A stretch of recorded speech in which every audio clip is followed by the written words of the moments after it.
L N plus ही तो है।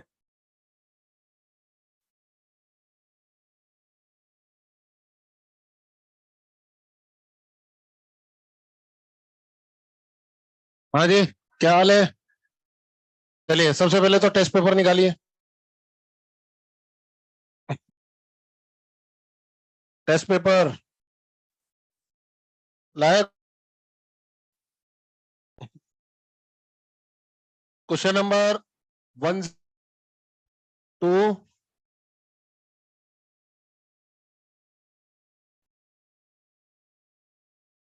121 और क्वेश्चन नंबर 142 4। जिस किसी बालक को समस्या हो सत्सम्मान अपनी जगह पर खड़ा हो जाए। Test paper question number 109 to 121 और 140 to 144।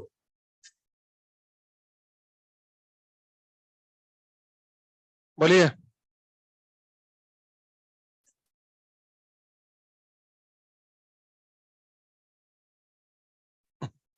109 to 121 to 144। Any doubt? Any problem? 2 minute? अच्छा, तो टाइम पे आ जाया करना भाई यार।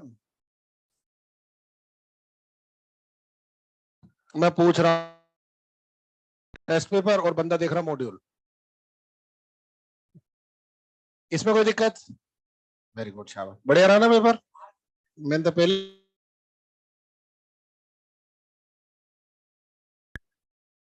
चलिए जी, पहले मैं निशान मार्क कर दूं। अब है राज, कहां से कहां तक है?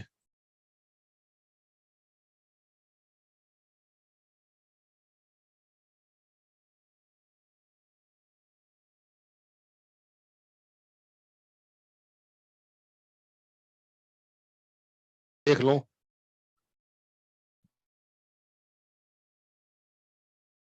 चलिए जी, कहां तक हो गया? सिटीज शुरू करना है।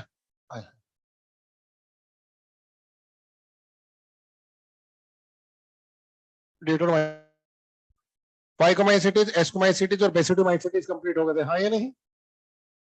ड्यूट्रोमाइसिटीज सबसे पहले मार्क कीजिए। डेड ऑर्गेनिक मैटर पर लिविंग ऑर्गेनिज्म मिलते हैं पैरासाइट। ठीक है, डिकम्पोजर साइकिल लगाइए। लाइन पूछी जाएगी एग्जाम में दो ड्यूट्रोमाइसिटीज के लिए। Help in mineral cycle and decomposer of litres. ये लाइन याद रखना बस, इसलिए ऐसे कैसे आने की संभावना है। चलिए जी, ब्रांच एंड सेपरेट ऐसे हेल्प ऑफ कोनेडिया। ठीक है, और ड्यूट्रोमाइसिटीज को प्यार से फंजाई इम्परफेक्टाई के नाम से जानते हैं। इम्परफेक्टाई अब सुनना भाई, देखो शब्दों का खेल। इम्परफेक्टाई बोलते हैं क्यों? Because perfect stage or sexual reproduction. Perfect stage or sexual reproduction, ये और अंग्रेजी वाला है, हिंदी वाला नहीं। Perfect stage or sexual reproduction is absent or get not discover. Plasmogamy, karyogamy, meiosis और गैमेट फॉर्मेशन, फ्यूजन और जायगोट फॉर्मेशन। याद करो, पिछले टर्न पर सेक्सुअल रिप्रोडक्शन के नाम पर अगर 1000 मेंबर फंजाई के हैं तो मात्र 2, 5, 10, 12, 15, 18 मेंबर ऐसे हैं जिनमें और जायगोट फॉर्मेशन होगा, हाँ ये नहीं। बाकी में क्या होगा? Plasmogamy, karyogamy, meiosis. तो फंजाई में सेक्सुअल रिप्रोडक्शन दो तरीके से देखा जा सकता है, हाँ ये नहीं। दोनों चीजें यहाँ पर मेंशन है। परफेक्ट स्टेज मतलब प्लाज्मोगेमी, कैरियोगेमी, मियोसिस और सेक्सुअल फॉर्मेशन, फ्यूजन और जायगोट फॉर्मेशन और येट नॉट डिस्कवर्ड, इसलिए इन्हें बोलते हैं फंजाई। माँ कीजिए, परफेक्ट स्टेज और सेक्सुअल और येट नॉट डिस्कवर्ड।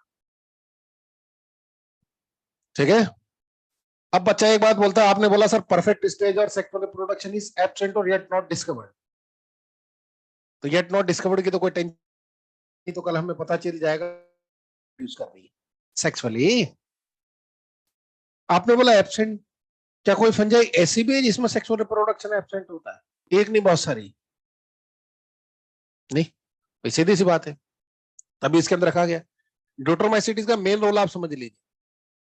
किसी भी फंजाई को आपने डिस्कवर्ड रिप्रोडक्टिव फेज के बारे में पता चला तो आपने उसे उठाकर रेस्पेक्टेड क्लास में रख दिया। लेकिन अगर उसकी रिप्रोडक्टिव फेज के बारे में पता नहीं चला तो उसे मेहमान बनाकर रखा जाता है ड्यूटरोमाइसिटी, कहा रखते हैं।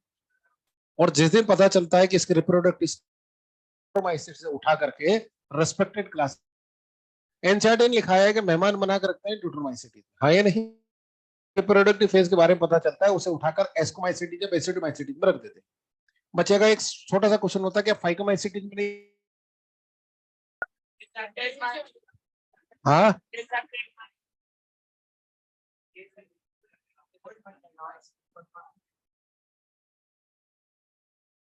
ये कहीं रीजन लिखा है कि माइसिलियम के बिहाफ पर रखेंगे या सेक्सुअल यूनिन्यूक्लिएट के बिहाफ पर रखेंगे या सिनोसिटी के बिहाफ पर रखेंगे? मैं वही समझाने की कोशिश कर रहा हूं। ऐसा नहीं है, रख नहीं सकते हैं। वो अलग बात है कि आज तक किसी भी मेंबर को ड्यूटरोमाइसिटी से उठाकर रखा नहीं गया है, इसलिए बोला ऐसा जाता है। ये बता, ये पार्शियलिटी थोड़ी है। भी फंजाई मिलेगी वो तो बाद है, पहले क्या देखेंगे? इस बात को इतना कॉन्फिडेंट कैसे है कि स्ट्रक्चर ऑफ माइसिलियम ज्यादा इंपॉर्टेंट है सेक्सुअल, बताइए स्ट्रक्चर ऑफ माइसिलियम ज्यादा इंपॉर्टेंट है क्या सेक्सुअल रिप्रोडक्शन से? सेक्सुअल रिप्रोडक्शन ज्यादा इंपॉर्टेंट है।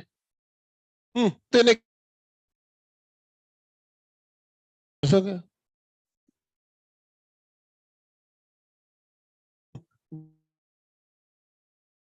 जाना चाहती, लेकिन सेक्सुअल रिप्रोडक्शन के बेसिस पर क्लास बी में जाना चाहती। अगर आप एक माइकोलॉजिस्ट है तो एक्स पंजे को किस पर रखेंगे? बात समझ में आ रही है? Sexual reproduction is more important than structure of mycelium, हाँ या नहीं? तो है ना, मैटर तो सबको सेक्सुअल, हाँ या नहीं? तो एनसीईआरटी ने इसलिए लिखा है कि एस्कोमाइसिटिक बेसिडोमाइसिटी में रखते हैं क्योंकि आज तक कभी किसी मेंबर को फाइको में नहीं रखा है। इसका मतलब ये नहीं रख नहीं सकते। आप तो ये मान के चलो ना, ब्लैंक आज के डेट में आपने एक फंजाई डिस्कवर करी है, अब आप तो सीधा इसको डिस्कवर कर, पता चल रहा है तो ठीक, नहीं तो ड्यूटरोमाइसिटी। कल को पता चला साहब इसमें तो गैमेट का फॉर्मेशन क्या बन रहे हैं, तो कहाँ रखेंगे? फाइकोमाइसिटीज में। प्लेनोगैमेटिक कॉपुलेशन किसमें होता है? फाइकोमाइसिटी, याद रह जाएगा। बोलो, इंपॉर्टेंट। एनसीईआरटी ने लिखा किसको, ठीक है। आगे चलिए साहब, एक लास्ट में एग्जांपल दे रखा होगा, देखो ट्राइकोडर्मा बायो कंट्रोल एजेंट, पढ़ा होगा ये जेनेटिक्स में, शाबाश। डिजीज मार्क कीजिए। अल्टरनेरिया सोलेनाई कौन सी करता है? और कॉलर फेलकटम। चलिए जी, गोल्डन की पॉइंट पढ़ के आने के लिए बोला था, पढ़ के आए? किसी पॉइंट में डाउट हो तो बोलिए।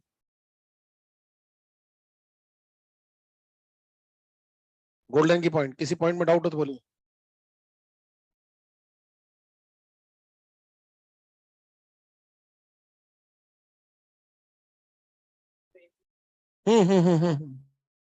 अलग अलग बातें हैं। एक जिसमें हमने देखा नहीं है, आज नहीं तो कल पता चल ही जाएगा उसमें सेक्सुअल रिप्रोडक्शन कैसे हो रहा है। कुछ मेंबर ऐसे होते हैं जिनमें कंफर्म हो गया इसमें सेक्सुअल रिप्रोडक्शन नहीं, क्वेश्चन नहीं, जरा पूछ लिया तो बोल देता हूं नहीं। अल्टरनेरिया सोलेनाई, इसमें सेक्सुअल रिप्रोडक्शन नहीं होता। अब बात रिप्रोडक्शन नहीं है तो इसको खत्म हो जाना चाहिए। क्यों? बदलती एनवायरमेंटल कंडीशन के हिसाब से ऑर्गेनिज्म में बदलाव लाने जरूरी है, हाँ या नहीं? और बदलती एनवायरमेंटल कंडीशन के हिसाब से जिन ऑर्गेनिज्म में बदलाव नहीं आते वो सर्वाइव नहीं कर पाते, खत्म हो जाते हैं। तो इसमें वेरिएशन तो क्रिएट हो ही रहे, इनमें वेरिएशन क्रिएट होते हैं एक प्रोसेस से जिसका नाम है पैरासेक्सुअल। अब मेरी बात ध्यान से सुनना, पैरासेक्सुअल सारे ड्यूटरोमाइसिटीज के मेंबर में नहीं होता, ठीक है? पैरासेक्सुअल साइकिल सारे ड्यूटरोस में नहीं होता। जिन मेंबर में कंफर्म हो गया इनमें सेक्सुअल रिप्रोडक्शन नहीं होता, उनमें पैरासेक्सुअल साइकिल से वेरिएशन क्रिएट होता। क्लियर है? ये तीसरा टाइप है। जैसे अपन ने रिकॉम्बिनेशन है कि नहीं, उसी तरह से ड्यूटरोमाइसिटीज के वो मेंबर जिनमें कंफर्म हो गया इनमें सेक्सुअल रिप्रोडक्शन नहीं होता, वो वेरिएशन क्रिएट करते हैं किससे? पैरासेक्सुअल साइकिल्स, ऐसे।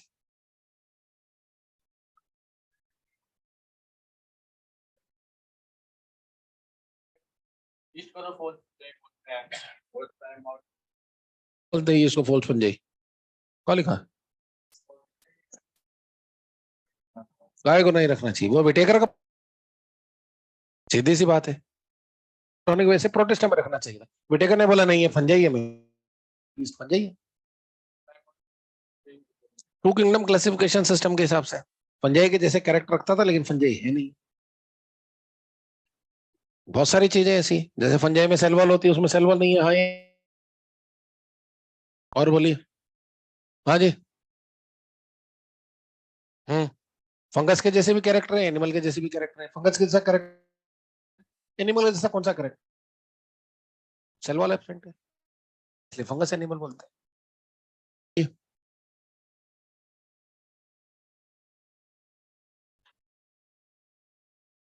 देखो, सेलर का मतलब होता है सेल का बना हुआ। ये सुनने से पता चलता है कि एक है कि बहुत सारे नहीं। इसको फर्दर दो टर्म में डिवाइड किया गया, सेलर और दूसरे को बोलते हैं मल्टी सेलर। यूनिसेलर मतलब एक सेल का बना हुआ ऑर्गेनिज, मल्टी सेलर मतलब बहुत सारी सेल का बना हुआ। लंबे समय तक इसी टर्मिनोलॉजी को काम में लिया जाता है। मॉडर्न साइंटिस्टों ने आकर के एक नई टर्म बनाई जिसका नाम यूनिसेलर का ही नया। देखो झगड़ा कहां पर शुरू हुआ, वो ये बोलते हैं एक सेल जब एक काम करेगी तो यूनिसेलर। फिर बोलते हैं अगर एक सेल सारे काम करेगी तो उससे क्या बोलते? यूनिसेलर। तो फिर पता कैसे चलेगा कि एक सेल एक काम कर रही है, सारे काम कर रही है? तो उन्होंने इस टर्म को डिफरेंशिएट किया। अब एक सेल जब एक फंक्शन के लिए डाइजेस्टिव ट्रैक की कोई भी एक सेल निकाल लीजिए, क्या काम करेगी? सीधी सी बात, जब एक सेल बॉडी के सारे फंक्शन परफॉर्म करे, respiration, circulation, reproduction, excretion, everything, तो उसके लिए उन्होंने टर्म बनाई है ए सेलर। ए का मतलब होल सेल, बोलो इंडिपेंडेंट बिहेव करने, उसको बोलेंगे हम ए सेलर। ये समझिए, एक सेल जब इटसेल्फ एक ऑर्गेनिज्म के लिए टर्म यूज की जाएगी ए। ए का हर जगह ए का मतलब एब्सेंट नहीं। और बोलिए।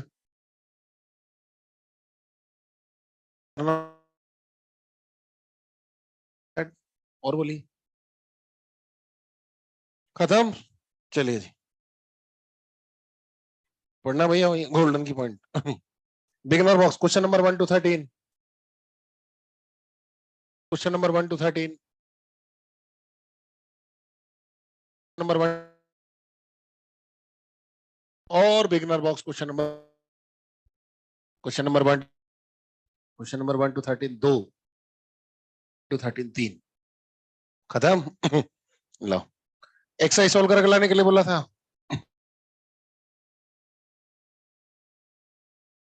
136। Question number 100 to 136। एक बार में खड़े हो जाओ ना, सब तो पता रहेगा कहां तक बात करनी है। हो जाओ एक बार में, जिसको प्रॉब्लम है खड़े। 100 to 136। 100 to 136 और क्वेश्चन नंबर 100 to 136। खत्म। ये दोनों क्या कर रहे हैं? वाह। हाँ बेटा बोल। 102। विच of the following character indicate similarity between fungi and animal? दिक्कत आपने क्या लगाया? फर्स्ट लगाया। Second, type of store food दोनों में सेम है, ग्लाइकोजन। प्रेजेंस ऑफ काइटिन के सारे एनिमल में। ये पूछा है एनिमल में, तो एनिमल में काइटिन आप जानते हैं शेल की फॉर्म में होता है, याद करो आर्थ्रोपोडा में प्लेट्स होती हैं, इसलिए all of the above. All अगर लगा होता तो गड़बड़ होती।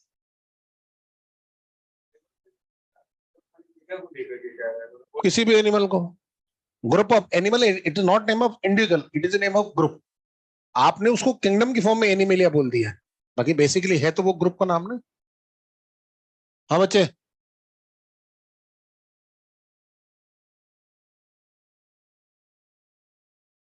दिक्कत बोलो बेटा। फोर्थ, एंटीबायोटिक के प्रोडक्शन से एनवायरमेंट को क्या फायदा है?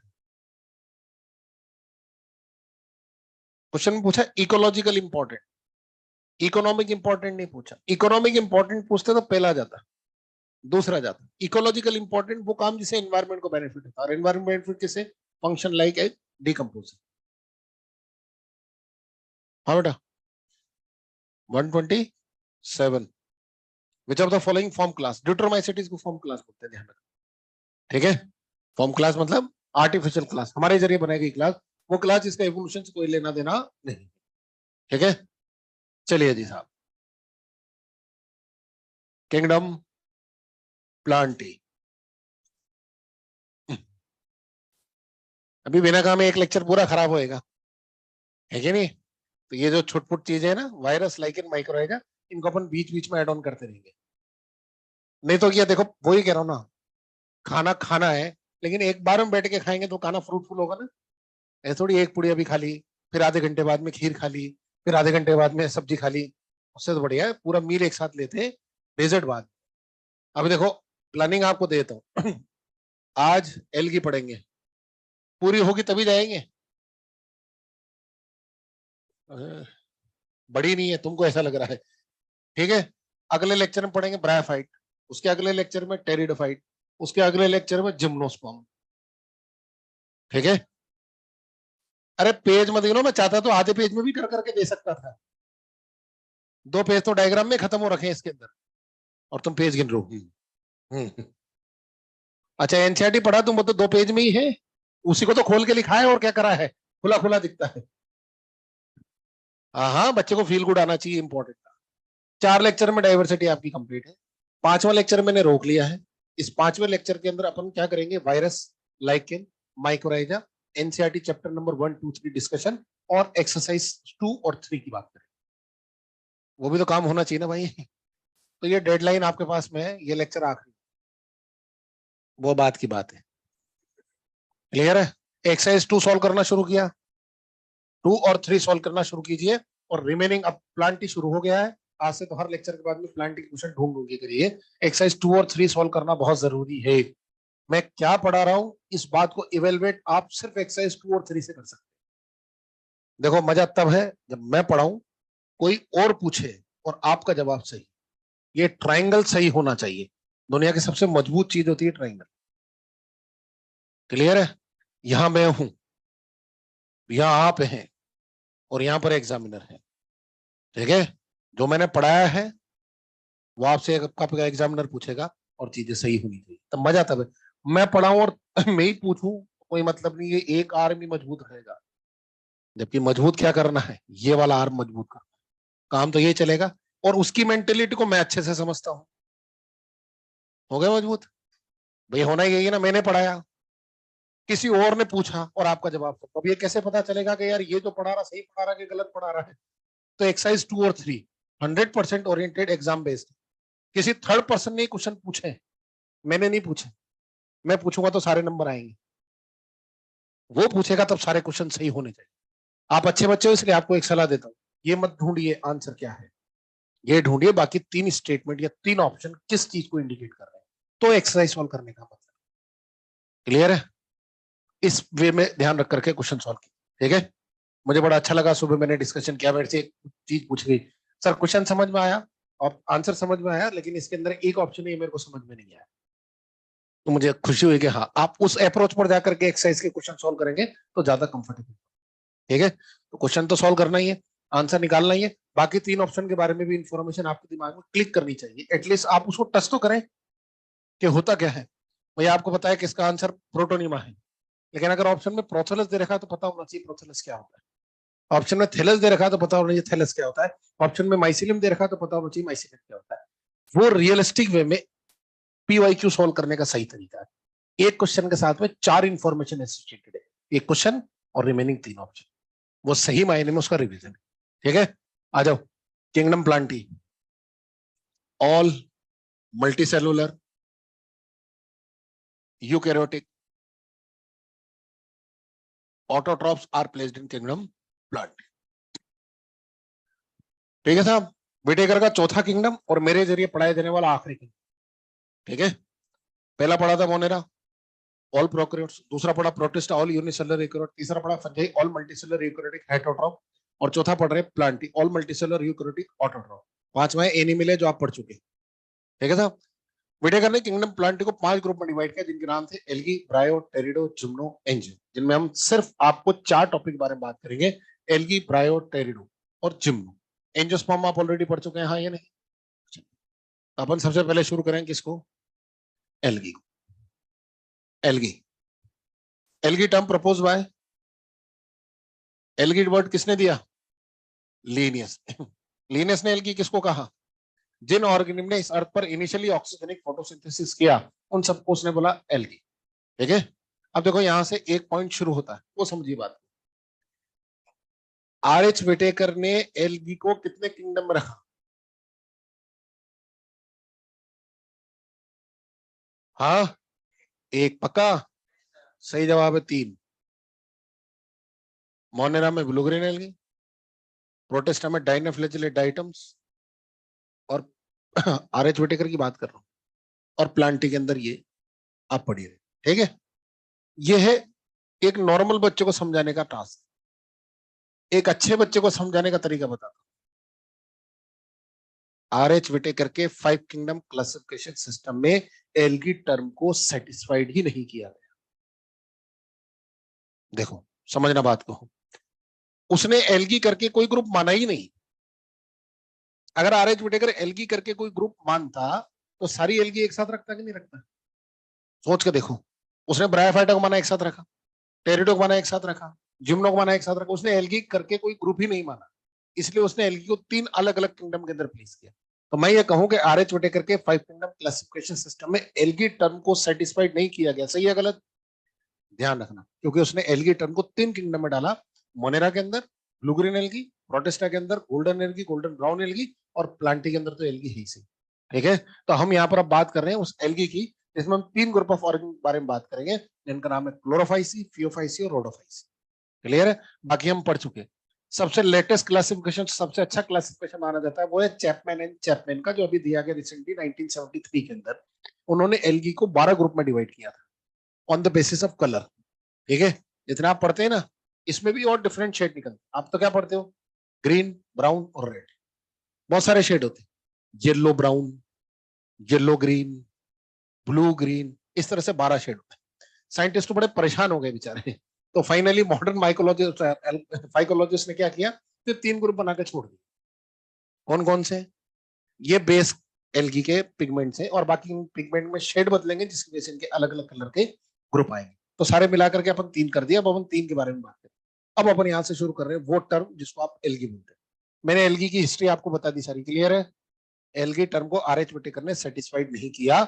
एल्गी करके किसी पर्टिकुलर ग्रुप ऑफ ऑर्गन को पर्टिकुलर ग्रुप में नहीं रखा, जबकि स्क्रेटेड फॉर्म में रखा, 3 अलग अलग किंगडम में रखा, मोनेरा में, प्रोटिस्टा में और आइए एल्गी। एल्गी की स्टडी को बोलते हैं फाइकोलॉजी। मार्क कीजिए। अब देखो यहां से लेकर के 8:30 बजे तक पेन हाथ में रखिए, मॉड्यूल सामने रखिए। आज के लेक्चर की खास बात बता दूं, आज का पूरा लेक्चर थ्योरेटिकल है, मेरे करने लायक कुछ भी काम नहीं। ठीक है तो है भाई, क्या कर सकते हैं, नहीं है तो नहीं है। तो अंडरलाइन कीजिए। आज के लेक्चर की एक खास बात और बता दूं, पिछले 15 साल के पेपर उठा के देख लेना, आज के लेक्चर से एग्जाम में 2 क्वेश्चन आते हैं। क्यों? पूरा थ्योरेटिकल है। जो चीज थ्योरेटिकल होती है बच्चे के हाशिए पर होती है, और जो बच्चे के साइड में होती है वो एग्जामिनर के प्रायोरिटीज पर होती है। क्लियर है? तो इसलिए आज के लेक्चर से कम 2 क्वेश्चन एग्जाम मिलते हैं। एक क्वेश्चन तो आपको प्योर मिलेगा, और दूसरा क्वेश्चन मैच द कॉलम में करेक्ट इनकरेक्ट वाला मिलेगा। ठीक है, इसलिए मार्क करते चलना, साथ के साथ काम होता है। एल्गी की स्टडी को बोलते हैं फाइकोलॉजी। मार्क कीजिए। Father of phycology Fritsch, father of Indian phycology M.O.P. Iyengar. ठीक है साहब? आइए नेचर की बात करते हैं। अब होता है एल्गी सारी की सारी एक्वेटिक होती है। एल्गी सारी की सारी एक्वेटिक होती है। एक्वेटिक के अंदर ये fresh water as well as marine दोनों होती है। ध्यान रखना, फ्रेश वाटर और मरीन दोनों होती है। लार्जली एक्वेटिक मेंबर्स होते हैं, लेकिन कुछ मेंबर्स इनके मॉइस्ट सॉइल पे मिलते हैं, स्टोन पे मिलते हैं। मार्क कीजिए, मैंने लिख करके दिया है। लेकिन कभी भी मार्क करना हो तो भाई बेसिकली एल्गी एक्वेटिक होती है, पानी के अंदर। देखो लिखा होगा, स्टोन लिख रहा होगा, सॉइल लिख रहा होगा, लिखा? बोलिए। चलिए, एल्गी सारी की सारी मल्टी सेलुलर होती है। मल्टी सेलुलर होने के साथ साथ ये कॉलोनियल और फिलामेंटस भी होती है। ठीक है, अब चलिए यहां से एक थोड़ा हॉट टॉपिक उठाते, तब बात समझ में। जो बात मैं बोल रहा हूं उसे समझने की कोशिश करना है ना। Filament and colony both are intermediate stage between unicellular and multicellular ones. सही है गलत? दोबारा बोलो फिर समझ में आएगा। Filament and colony both are intermediate stage between unicellular and multicellular world. सही है गलत? ये ध्यान रखना। बच्चे से पूछो बेटा फिलामेंट क्या होता है, मल्टीसेलुलर। नहीं, ये गलत थॉट है। हर फिलामेंट मल्टीसेलुलर नहीं होता है, हर कॉलोनी मल्टीसेलुलर नहीं होती। कब कोई भी फिलामेंट या कॉलोनी मल्टीसेलुलर होगी, कोई बता सकता है? एक एक करके बात करें। हाँ बच्चे, वेरी गुड। और कोई?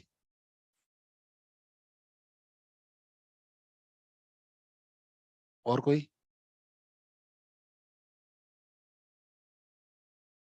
और कोई? चलिए जी।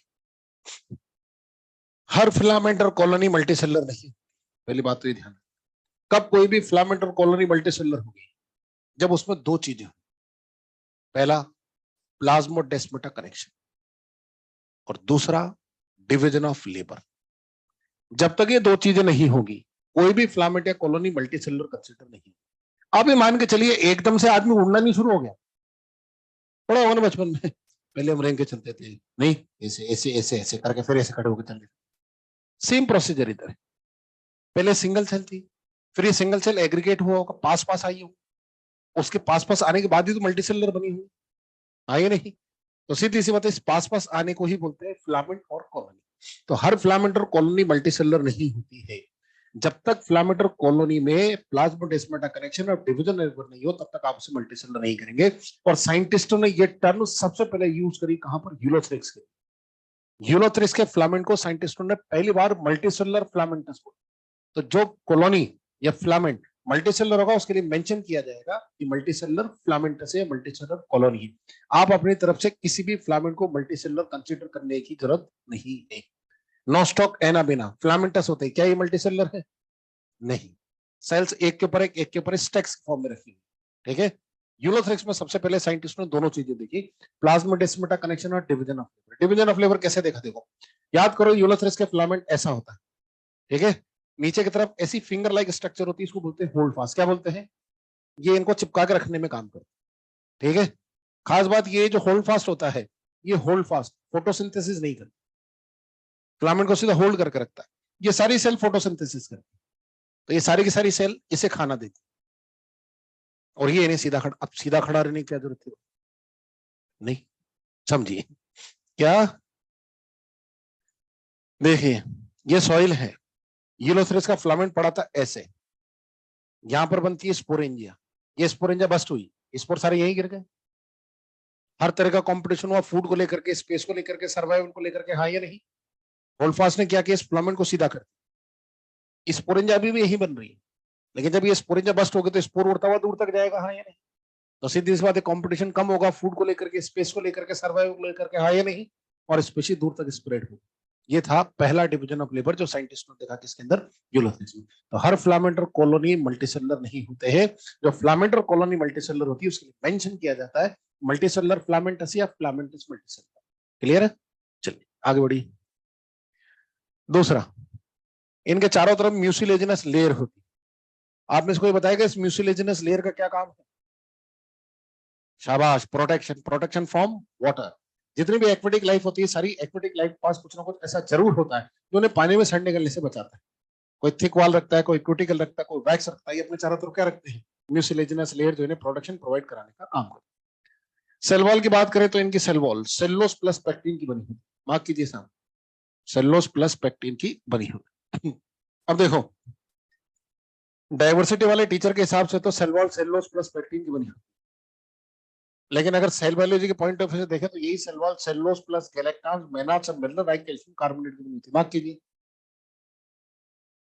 बच्चा बोलता है ये बढ़िया काम किया मास्टर। नहीं है? अबे हमको कैसे पता चलेगा कि एग्जाम में क्वेश्चन डाइवर्सिटी वाले ने पूछा है कि सेल बायोलॉजी वाले ने पूछा है? नहीं। बच्चा तो तुम तो बोलते हो डाइवर्सिटी वाले के साथ ये, सेल बायोलॉजी के साथ ये। वहां कैसे पता चलेगा किसने पूछा है? इन शॉर्ट, बीच का रास्ता निकालिए। Both statement are correct. अगर आपको बोला जाए एल्गी की cell wall cellulose plus pectin की बनी होती है, सही। एल्गी की cell wall cellulose plus pectin plus galactans mannans mineral like calcium carbonate की बनी होती है, सही। अगर दोनों साथ में हो तो then always go with cell biology. देखो हम जब बात करते हैं तो मेजर कंपोनेंट की, हम बोले तो डाइवर्सिटी वाली, लेकिन जब सेल बायोलॉजी वाली बात करते हैं तो अल्ट्रा स्ट्रक्चर की बात करते हैं, तो उसमें सारी चीजें आती है। तो दोनों में से किसी एक को चुनना हो तो फिर सेल बायोलॉजिक्स आ जाइए। बाकी स्टेटमेंट दोनों सही है कि एल्गी की cell wall cellulose plus pectin की बनी है। इतनी बात भी आपसे क्यों कर रहा हूं, उसके पीछे रीजन है कि एग्जाम में क्वेश्चन पूछा है, यकीन नहीं आता। क्वेश्चन नंबर 48 किया होगा 16, 48 ये शायद नहीं है, 43 है। हाँ, पेज नंबर 140 क्वेश्चन नंबर 43।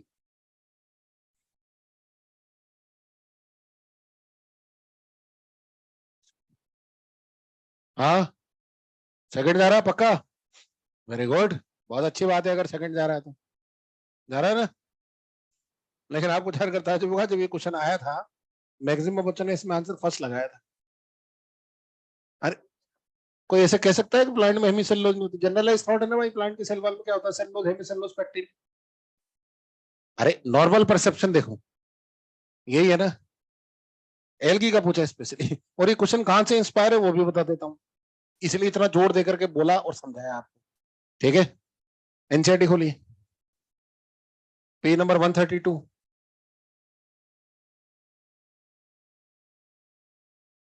एक हेडिंग दे रखी है सेल वॉल, मिली, मिला, उसमें 5वीं लाइन है। अब तुम बोलोगे तो सुनाई नहीं देगा, लाओ मैं पढ़ के बताता हूँ। ऊपर से 5वीं लाइन क्लियर कट मेंशन है देखो इसके अंदर, इसलिए एनसीईआरटी को अच्छे से पढ़ने का ये फायदा है। Algae have cell wall made up of cellulose, galactan, mannans and mineral like calcium carbonate, while in other plant is consist of cellulose, hemicellulose and pectin and protein। बस यहां से ये लाइन ओरिजिनेट है, ठीक है। फिर बोल रहा हूँ जो चीज एग्जाम में पूछी जा चुकी है उसके एग्जाम में दोबारा पूछे जाने की प्रोबेबिलिटी किसी नई चीज के एग्जाम में पूछे जाने की प्रोबेबिलिटी से 200 गुना ज्यादा होती है, क्योंकि पहले कोई भी चीज आउट ऑफ सिलेबस होती है, बाद में ऑटोमेटिकली वो इन सिलेबस हो जाती है, इसलिए ध्यान रखिएगा सर। ले जाएगा, बोलो, चलिए। एल्गी की बॉडी को थैलोइड बॉडी बोलते हैं, क्या बोलते हैं, कोई मुझे बताएगा what is the definition of thalloid body. कोई भी एक जना खड़ा होकर बोलेगा तो मैं इसको सही कर पाऊंगा। हाँ जी, very good. Those plant body which can not differentiate into root stem leaf is called thallus. दूसरी बात, इनके अंदर टिश्यू भी एब्सेंट होते हैं। बताएंगे प्लांट किंगडम में सबसे पहले टिश्यू कहां दिखे, ब्रायोफाइटम, और वेस्कुलर टिश्यू टेरिडोफाइट। इनके लिए सही टर्म होती है ऑटोट्रोप या फोटो ऑटोट्रोप। ये फोटो ऑटोट्रोप, ऑटोट्रोप सही मायने में शब्द बना है मोनेरेंस के लिए, क्योंकि वो कीमो ऑटोट्रोप और फोटोट्रोप दोनों होते हैं। प्लांट्स के लिए सही मायने में टर्म है फोटोट्रोप, ये सिर्फ लाइट एनर्जी का यूज करके फूड प्रिपेयर कर सकते हैं, हाँ ये नहीं, और लाइट एनर्जी का यूज करके फूड प्रिपेयर करने के लिए होना जरूरी है पिगमेंट्स। आपको बता दूं algae show great variety of photosynthetic pigment, जितने ज्यादा टाइप के फोटोसिंथेटिक पिगमेंट एल्गी में मिलते हैं कहीं नहीं मिलते। इसमें 2 पिगमेंट ऐसे हैं जो सब में मिलते, ए और beta carotene, both are universal pigment in all algae. Mark कीजिए साहब, both are universal pigment in all algae. ऐसे समझिए जिसके पीछे भी एल्गी लगा है उसमें क्लोरोफिल, वो प्रोकैरियोट हो, वो यूकैरियोट हो, वो यूनिसेलुलर हो, वो मल्टीसेलुलर हो, वो जमीन पर रहती हो चाहे पानी में रहती हो, जिसके पीछे एल्गी लगा है उसमें क्लोरोफिल ए बीटा कैरोटीन जरूर मिलेगा। क्लियर है, बताइए क्या ब्लू ग्रीन एल्गी के अंदर क्लोरोफिल ए और बीटा कैरोटीन होगा। बस ये याद रखिए जिसमें भी जिसके पीछे भी एल्गी लगा है उसमें ये चीज जरूर मिलेगी। क्लियर है साहब, चलिए आगे बढ़िए, पे टर्न कीजिए। इसके बाद दे रखा रिप्रोडक्शन, रिप्रोडक्शन में पहला दे रखा वेजिटेटिव, वेजिटेटिव में दे रखा फ्रेगमेंटेशन, पढ़ाने की जरूरत है। फिलामेंट किसी वजह से छोटे छोटे टुकड़ों में टूटेगा और हर टुकड़ा एक नया फिलामेंट बना लेगा। उसके बाद दे रखा एसेक्सुअल रिप्रोडक्शन, एसेक्सुअल रिप्रोडक्शन में 4 तरह के नाम आपके आंसर में, हालांकि मैं नाम बहुत सारे लिखना चाहता था, आपको बता दूं algae show great variety of asexual mode of reproduction. जब हम पढ़ते थे तो मैं मेरे जमाने की बात बताऊं तो हर 5वें मेंबर में एक नया टाइप का एसेक्सुअल मोड ऑफ रिप्रोडक्शन होता है। कितने टाइप के asexual reproduction, monospore, carpospore, tetraspore, zygospore, azygospore, zoospore, aplanospore, hypnospore, akinete, जमाने भर के टाइप, पाल्मेला स्टेज। तो ऑर्गेनिम टू ऑर्गेनिम चीजें वेरी करती थी। अब एनसीईआरटी ने सब हटाकर सिर्फ 4 नाम दिए, वो 4 नाम की अपन बात करते हैं। जूस्पोर, एप्लेनोस्पोर, हिप्नोस्पोर और एकाइनिडी, 4 नाम दिए। अब आप मेरे से पूछेंगे सर ये क्या होते हैं, तो देखो ये ऑर्गेनिम टू ऑर्गेनिम वेरी करते हैं। एक बात ध्यान रखिए, हम पर्टिकुलर ग्रुप ऑफ ऑर्गेनिम को नहीं पढ़ रहे हैं, हम एक ग्रुप को पढ़ रहे हैं। ऐसा नहीं मैं क्लेमाइडोमोनास पढ़ा रहा हूं आपको, या क्लेमाइडोमोनास को ध्यान में रख के पूरी एल्गी पढ़ाऊंगा, नहीं। अगर ऐसा कर रहा हूं तो मैं गलत कर रहा हूं। हम ग्रुप पढ़ रहे हैं, मतलब ग्रुप में सबकी बात कीजिए। MEP4 का डिस्क्रिप्शन देना है तो इस बच्चे को देख करके डिस्क्रिप्शन देना सही है क्या? MEP4 के बच्चे येलो कलर की कैप लगाते हैं, हाथ के अंदर एक धागा पहनते हैं, गलत है, गलत है ना?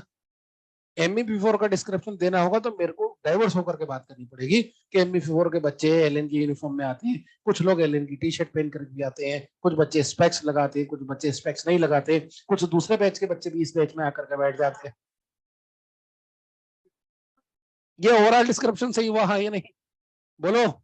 सेम हियर, हम एल की जनरलाइज वे में बात कर रहे हैं, पर्टिकुलर ग्रुप ऑफ ऑर्गन की बात नहीं कर रहे, इसलिए मैं पर्टिकुलर ग्रुप की बात भी नहीं कर। अब मैं इनके बारे में, आप मेरे से पूछोगे सर ये जूस्पोर, एप्लेनोस्पोर, हिप्नोस्पोर कब बनते हैं, कैसे बनते हैं, तो देखो ये ऑर्गेनिम टू ऑर्गेनिम वेरी करता है। किसी को पानी की कमी होगी तो बनाएगा, किसी को नाइट्रोजन की कमी होगी तो बनाएगा, किसी को ऑक्सीजन की कमी हो तो बनाएगा, किसी को टेम्परेचर ज्यादा होगा तो बनाएगा। अलग अलग तरह की एनवायरमेंटल कंडीशन में अलग अलग ऑर्गेनिम के जरिए बनने वाली स्ट्रक्चर, ऐसे समझिए साहब।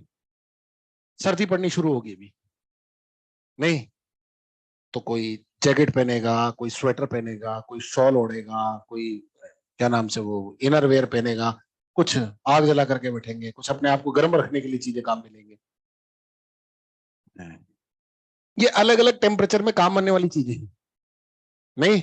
टेम्परेचर 20 डिग्री सेंटीग्रेड हुआ, ठीक है यार, एक विंड शीटर ले लिया, 15 डिग्री सेंटीग्रेड हुआ जैकेट ले ली, 10 डिग्री सेंटीग्रेड हुआ कंबल भी ओढ़ लिया, और कम हुआ उसी तरह से इन पर डिपेंड। ठीक, जनरलाइज में मैं आपको सिर्फ एक चीज बताता हूँ कैसे। ठीक है, 4 स्ट्रक्चर आपके सामने है, इन चारों में बेसिक डिफरेंस क्या है, ये यूनिवर्सल है। और बेसिक डिफरेंस है साहब वॉल की थिकनेस का। जो स्पोर की वॉल सबसे थिन होती है, उससे थिक एप्लेनोस्पोर की, उससे थिक एकाइनेट्स की, उससे थिक हिप्नोस्पोर की।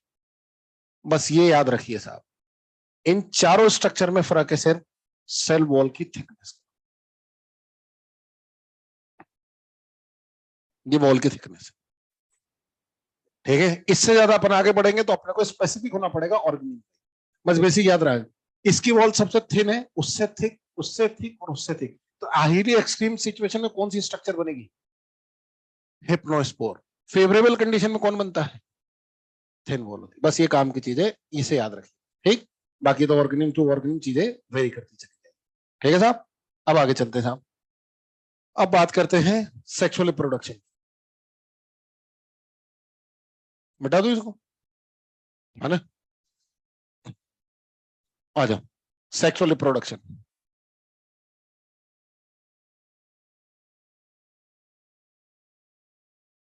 देखो, जो एलगी होती है ना, एलगी, उसमें जो सेक्स ऑर्गन्स हैं उनमें मेल को बोलते हैं एंथ्रिडियम,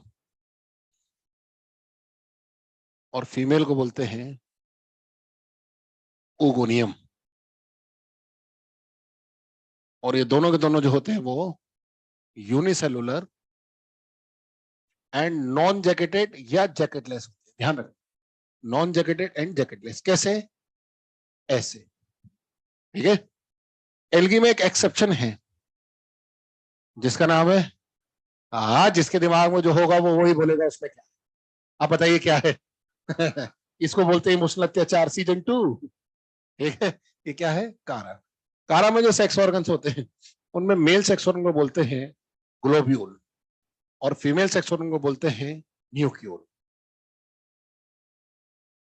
ठीक है? और ग्लोब्यूल न्यूक्लियोल की खास बात होती है, दोनों के दोनों multicellular and jacketed. What is the meaning of multicellular and jacketed? ये देखिए, ऐसे चारों तरफ स्ट्रेल सेल्स की जैकेट होती है, देखिए, ठीक है? इनके चारों तरफ मल्टीसेलुलर नेचर, ये है मल्टीसेलुलर एंड जैकेटेड। मार्क कीजिए, इसमें कारा के सेक्स ऑर्गन्स आपके एग्जामिनर के फेवरेट सेक्स ऑर्गन्स में से एक है। हाँ हाँ, और ये प्रेम की शुरुआत हुई थी AIPMT 2004 में।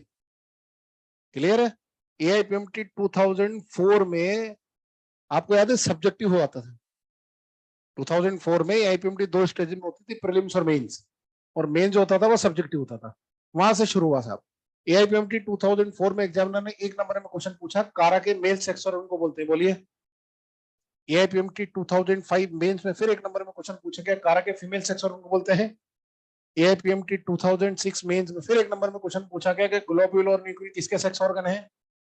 फिर AIPMT 2007 मेंस में फिर 1 नंबर में क्वेश्चन पूछा गया कि ग्लोब्यूल और न्यूक्लियस जो कारा के सेक्स ऑर्गन, नेचर कैसी होती है। फिर एग्जामिनर को अपने प्रेम की याद आई तकरीबन 6 साल बाद। भारतवर्ष में नीट के नाम से पहली बार एग्जाम लगा था 2013 में, और 2013 में एग्जामिनर ने क्वेश्चन पूछा कि कारा में सेक्स ऑर्गन की पोजीशन होती है, फीमेल सेक्स ऑर्गन ऊपर, मेल सेक्स ऑर्गन नीचे, मेल सेक्स ऑर्गन ऊपर, फीमेल सेक्स ऑर्गन नीचे, दोनों एक ही लेवल पर, इस टाइप से फीमेल सेक्स ऑर्गन ऊपर और मेल सेक्स ऑर्गन नीचे होता है। क्लियर है साहब? चलिए, फिर एग्जामिनर को फिर याद आई 2014, फिर एग्जाम में क्वेश्चन पूछा गया। अब की बार क्वेश्चन का फॉर्मेट ये था, which one of the following statement is correct, इनमें से कौन सा स्टेटमेंट सही है। 4 जो अलग अलग स्टेटमेंट दिए थे, उसमें से जो सही स्टेटमेंट था वो ये था कि कारा में फीमेल सेक्स ऑर्गन ऊपर और मेल सेक्स ऑर्गन नीचे होता है। 2022 एग्जामिनर को फिर याद आई साहब अपने प्रेम की नहीं, और अब की बार एग्जाम में क्वेश्चन पूछा गया, कारा का डायग्राम दिया गया, ठीक है, और डायग्राम के साथ में 4 नीचे 5 स्टेटमेंट दिए गए, और पूछा कि इनमें से कौन सा स्टेटमेंट सही है। आगे होगा शायद आपके, नहीं तो AIPMT की बुकलेट मिलेगी आपको 11 साल की, उसके अंदर मिल जाएगी। ये देखिए पेज नंबर 161, क्वेश्चन नंबर 221, ठीक है, देख रहे हो, ये कारा है। और खास बात यह है कि इस डायग्राम को NCERT से हटा दिया गया है। 12th में ये नहीं है, दूसरा वाला डायग्राम जिसमें ग्लोब्यूल और न्यूक्लियस ऊपर नीचे बना के दिखा है, ये 11th में होता था। हाँ बता रहा हूं, अरे वो वाला डायग्राम है, ये देखो, अरे ये डायग्राम ये है 12th में, बता रहा हूं, है कि नहीं। तो याद रखिएगा साहब, जब ये क्वेश्चन आया तो मैक्सिमम बच्चा कंफ्यूज हुआ इस डायग्राम को किससे किससे। हाँ नहीं, देखो किससे मिलता जुलता लग रहा है ये डायग्राम। अरे पेज नंबर 31 खोलो NCERT में, तो डायग्राम दिखेंगे सारे। हाँ पॉलीसाइफोनिया, क्योंकि बच्चा जब 11th पढ़ रहा है, 11th का क्वेश्चन सॉल्व करना, तो पूरा माइंड सेट 11th के रख के चल रहा है, एक झटके में वो पूरी NCERT स्कैन कर देता है 11th की। कहीं नहीं दे रखा भाई ये फोटो, और दे रखा है तो वैसा दे रखा है, वहां गड़बड़ हुई थी, याद रह जाएगा। आइए ऊपर आइए, तो याद रखिए जो चीज एग्जाम में पूछी जा चुकी उसको दोबारा पूछने की प्रोबेबिलिटी ज्यादा है, इस साल भी पूछा गया था। आइए अब मिल जाएगा ना तुमको, क्या दिक्कत है, मार्क कर लिया ना। चलिए ऊपर, एल्गी सारी की सारी हैप्लॉइड होती है, जब हैप्लॉइड होगी तो गैमेटिक मियोसिस है, जाइगोटिक मियोसिस, बोलो। और जब जाइगोटिक मियोसिस होगा तो लाइफ साइकिल का टाइप हैप्लॉन्टिक। बात कीजिए, एल्गी हैप्लॉन्टिक होती है। मणिपुर में आया था ये स्टेटमेंट, मोस्ट ऑफ द जो एल्गी होती है वो हैप्लॉन्टिक होती है, सही है गलत? क्या हैप्लॉन्टिक लाइफ साइकिल शो करती है, लेकिन एल्गी में एक एक्सेप्शन है जिसका नाम है ब्राउन एल्गी। आप बताए ब्राउन एल्गी सारी की सारी डिप्लॉयड होती है। अब डिप्लॉयड हो तो गैमेटिक मियोसिस है, जाइगोटिक मियोसिस, और जब गैमेटिक मियोसिस होगा तो लाइफ साइकिल का टाइप नहीं, डिप्लोहैप्लॉन्टिक, ठीक है। अभी मैं इसको डिप्लोहैप्लॉन्टिक लिख रहा हूँ, NCERT ने इसे हैप्लोडिप्लॉन्टिक लिखा है, अभी थोड़ी देर बाद में इसको मैं करेक्ट कर दूंगा, ठीक है, ऐसा क्यों होता है, ठीक है। ब्राउन एल्गी में भी एक एक्सेप्शन है जिसका नाम फ्यूकस, फ्यूकस भी डिप्लॉयड होता है, उसमें भी गैमेटिक मियोसिस होता है, ठीक है, लेकिन उसका लाइफ साइकिल डिप्लॉन्टिक होता है, ठीक है। NCERT ने इसे हैप्लोडिप्लॉन्टिक लिखा। जब मैं आपको अगले टर्न पर बताऊं पढ़ाऊंगा ना, तब आपको बताऊंगा इन दोनों में क्या फर्क, ठीक है, बस अभी ये याद रखिए। तो एल्गी का एक्सेप्शन है ब्राउन एल्गी, और ब्राउन एल्गी का एक्सेप्शन है फ्यूकस, क्योंकि फ्यूकस एक ब्राउन एल्गी होती है और ब्राउन एल्गी एक एल्गी होती है। क्लियर है? तो याद रखिए हैप्लोन्टिक, हैप्लोडिप्लोन्टिक या डिप्लोहैप्लोन्टिक और फ्यूकस डिप्लोन्टिक। क्लियर है? बायोलॉजी में इस तरह की इवेंट मेरे हिसाब से 30-40 ही है, ज्यादा नहीं। क्या खास बात है? एक्सेप्शन में भी एक्सेप्शन, और ये सारे आपको टिप पर याद है। बच्चे को एक एक्सेप्शन याद रहता है, लेकिन एक्सेप्शन में भी एक्सेप्शन याद रखना बड़ा मुश्किल होता है, और वो एग्जामिनर की प्रायोरिटी में होता है। ये कंडीशन आपको दो तरीके से मिलती है। एक होती है ये, ए का एक्सेप्शन बी और बी का एक्सेप्शन ए, और एक कंडीशन होती है ए का एक्सेप्शन बी और बी का एक्सेप्शन सी। ये दो ही तरह की एक कंडीशन आपको मिलेगी, यही समझ में। छोड़ो फिर, रहने दो। ए का एक्सेप्शन बी और बी का एक्सेप्शन सी, ए का एक्सेप्शन बी और बी का एक्सेप्शन, ये कौन सी कंडीशन है? पहली वाली। ठीक है, दूसरी वाली का एग्जांपल मुझे बताइए। दे दिया ना हिंट, एक्सेप्शन में भी एक्सेप्शन। पूरी बायोलॉजी सामने पड़ी है। अगर डाइवर्सिटी रमेश कुमार पढ़ा रहा है तो सारी आपकी पूरी बॉटनी बायोलॉजी कंप्लीट हो चुकी है। जेनेटिक्स आखिरी, कोई और बच रहा है क्या? तो 11 पूरी नाप ली, 12 पूरी नाप ली, 2 चैप्टर छोड़ तो जा जाता ही क्या तू? सोच के बताओ। पूरा बताओ। सर स्टेटमेंट ये है, इसका एक्सेप्शन ये लिख रहा है ना तुम्हारे सामने है, ये पहला स्टेटमेंट है, इसका एक्सेप्शन ये है और इसका एक्सेप्शन ये। इसको बोलते हैं अर्जुन की आंख।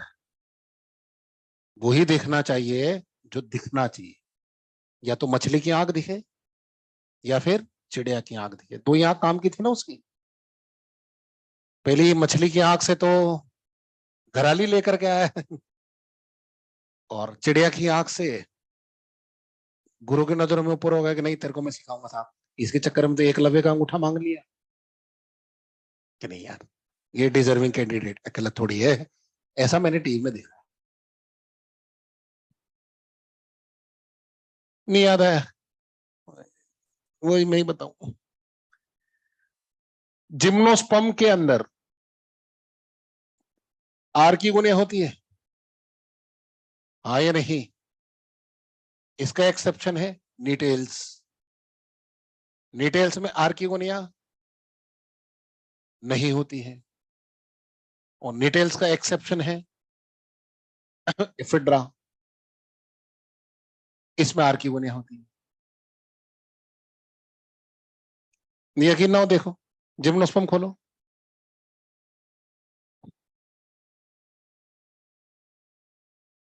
अरे मैं दिखा रहा हूं ना यार, चिंता क्या कर रहे हो? देखो, पेज नंबर 105 पर आओ। 105 पे देखो, फीमेल वाली साइड देखो, इधर इधर आर की गुनिया दिख रही है। अरे देखिए कि नहीं दिखी? सारे जिम्नोस्पर्म में आर की गुनिया होती है। पेज नंबर 107 पर आओ। नीचे नीचे देखो, डिटेल दे रखा 4 पॉइंट है ना। इसका सेकंड पॉइंट पढ़िए, exceptionally member of this group. Third point, C point, archegonia are absent in member of this group. तो डिटेल्स में आर की गुनिया एब्सेंट हो गई, तो ये जिम्नोस्पर्म का एक्सेप्शन हो गया। अब इसी में नीचे थर्ड नंबर का एग्जांपल पढ़िए, इफिड्रा, एक्सेप्शनली आर की गुनिया आर प्रेजेंट इन इफिड्रा। मिला? नहीं है? मिटा आगे समझ। ये पार की नजर रखो यार, काम आएगी आगे चल। झूठ, पिछले साल का मॉड्यूल खोल के देख लेना, सब लिखा है। सुपरविजन में ही करता हूँ फाइनली सब। क्लियर है साहब? आगे भी ऐसी चीजें आए, अलग डायरी बना लीजिए, पेज बना लीजिए, इन चीजों को लिखिए, ये ज्यादा जरूरी है। आप सोच के देखिए, जब 2000 किलो का प्रेशर लेकर के आप एग्जामिनेशन रूम में बैठे होंगे, तो ये चीजें तुरंत क्लिक करनी चाहिए, तभी काम चलेगा। ठीक है? नहीं तो मेरे जैसे टीचर हैं वो क्लिक करवाते रहेंगे। आगे बढ़ो। ठीक है साहब? अब बताइए, एल्गी में एम्ब्रियो का फॉर्मेशन नहीं होता, क्यों? क्योंकि जायगोट का डेवलपमेंट मियोसिस से होता है, हाँ या नहीं? और जब भी जायगोट का डेवलपमेंट मियोसिस से होगा, एल्गी में एम्ब्रियो का फॉर्मेशन नहीं। मार्क कीजिए, development of zygote through meiosis. मिला? बोलो। आइए, एल्गी के अंदर आप देखो, तीनों टाइप की सिंगेमी होती है, आइसोगेमी, एनाइसोगेमी और उगेमी। ठीक है? ऊपर आओ अब 1 मिनट ऊपर। बताइए, इस दुनिया में कोई कोई ऐसा ऑर्गेनिज्म है जिसमें तीनों टाइप की सिंगेमी होती है? कौन? क्लेमाइडोमोनास पक्का ध्यान रखना, इस दुनिया में ऐसा कोई ऑर्गेनिज्म नहीं है जिसमें तीनों टाइप की सिंगेमी होती। ठीक है, अब बताइए इस दुनिया में ऐसा कोई स्पीशीज है जिसमें तीनों टाइप की सिंगेमी होती है? क्लेमाइडोमोनास पक्का नहीं। इस दुनिया में ऐसी कोई स्पीशीज नहीं है जिसमें तीनों टाइप की सिंगेमी होती है। इस दुनिया में ऐसा कोई जीनस है जिसमें तीनों टाइप की सिंगेमी होती है? नहीं। इस दुनिया में ऐसा कोई जीनस नहीं है जिसमें तीनों टाइप की सिंगेमी होती हो। इस दुनिया में तीनों टाइप की सिंगेमी होती हो। हाँ हाँ, बहुत सारी फैमिली है जिसमें तीनों टाइप की सिंगेमी होती है। तो ध्यान दीजिए, ऑर्गेनिज्म कोई नहीं, group of organism is called species, कोई नहीं। इस group of species is called genus, कोई नहीं। Group of genus is called family, बहुत सारी है जिसमें तीनों टाइप की सिंगेमी होती है। इन सब में सिर्फ एक एक्सेप्शन है जिसका नाम है क्लेमाइडोमोनास। ये ध्यान रखिए साहब, Chlamydomonas is not a name of organism, Chlamydomonas is a name of genus. ध्यान रखना साहब, Chlamydomonas is not a name of organism, Chlamydomonas is a name of genus. ये एकमात्र जीनस है पूरी दुनिया में जिसमें तीनों टाइप की सिंगेमी होती है। क्लेमाइडोमोनास डेबर्नियन के अंदर आइसोगेमी, क्लेमाइडोमोनास ब्राउनियन के अंदर एनाइसोगेमी, और क्लेमाइडोमोनास कॉक्सीफेरा के अंदर उगेमी होती है। तो ये एकमात्र ऐसा ऑर्गेनिज्म, ग्रुप ऑफ ऑर्गेनिज्म है जिनके अंदर जीनस है जिसके अंदर तीनों टाइप की सिंगेमी होती है। फिर बोल रहा हूं, ऑर्गेनिज्म में एक टाइप की सिंगेमी होगी, group of organism is called species, एक स्पीशीज में एक टाइप की सिंगेमी होगी, group of species called genus. ये एकमात्र जीनस है जिसमें तीनों टाइप की सिंगेमी। एग्जांपल मार्क कीजिए, आइसोगेमी, एनाइसोगेमी, उगेमी। ठीक है, इसके अलावा आइसोगेमी, एनाइसोगेमी, उगेमी के मैंने एग्जांपल लिख करके दिए, इंपॉर्टेंट मार्क कीजिए इस टेबल को। पिछले 4 साल से, ये 2 साल छोड़ दो बस, 23 वाले दोनों, मणिपुर वाला और 7 वाला, ये तो हर साल आइसोगेमी, एनाइसोगेमी, उगेमी पे क्वेश्चन आ रहा है। इसलिए टेबल याद करके जानिए, जितने मैंने नाम लिखे सब पूछे जा चुके हैं। ठीक है, कुछ तो रिपीट भी हो गए, वॉल्वॉक्स रिपीट हो गया, फ्यूकस रिपीट हो गया, इस टाइप से। ठीक है, 2024 मेरी तरफ से लगाइए, यूरोडाइना, एनाइसोगेमी, इस साल पूछा जाएगा। यूरोडाइना मिला, इस साल आएगा एनाइसोगेमी का। ठीक है, अब एक लाइन बोल रहा हूं, बताना सही है गलत है। Chlamydomonas show evolution of sexual reproduction. हाँ, तो लिख लो ना कहीं भी, Chlamydomonas show evolution of sexual reproduction. What is the meaning of evolution of sexual reproduction? सबसे प्रिमिटिव टाइप की सिंगेमी भी इसके पास है, सबसे डेवलप और एडवांस टाइप की सिंगेमी भी इसके पास है, इसलिए बोलते हैं Chlamydomonas show evolution of sexual reproduction.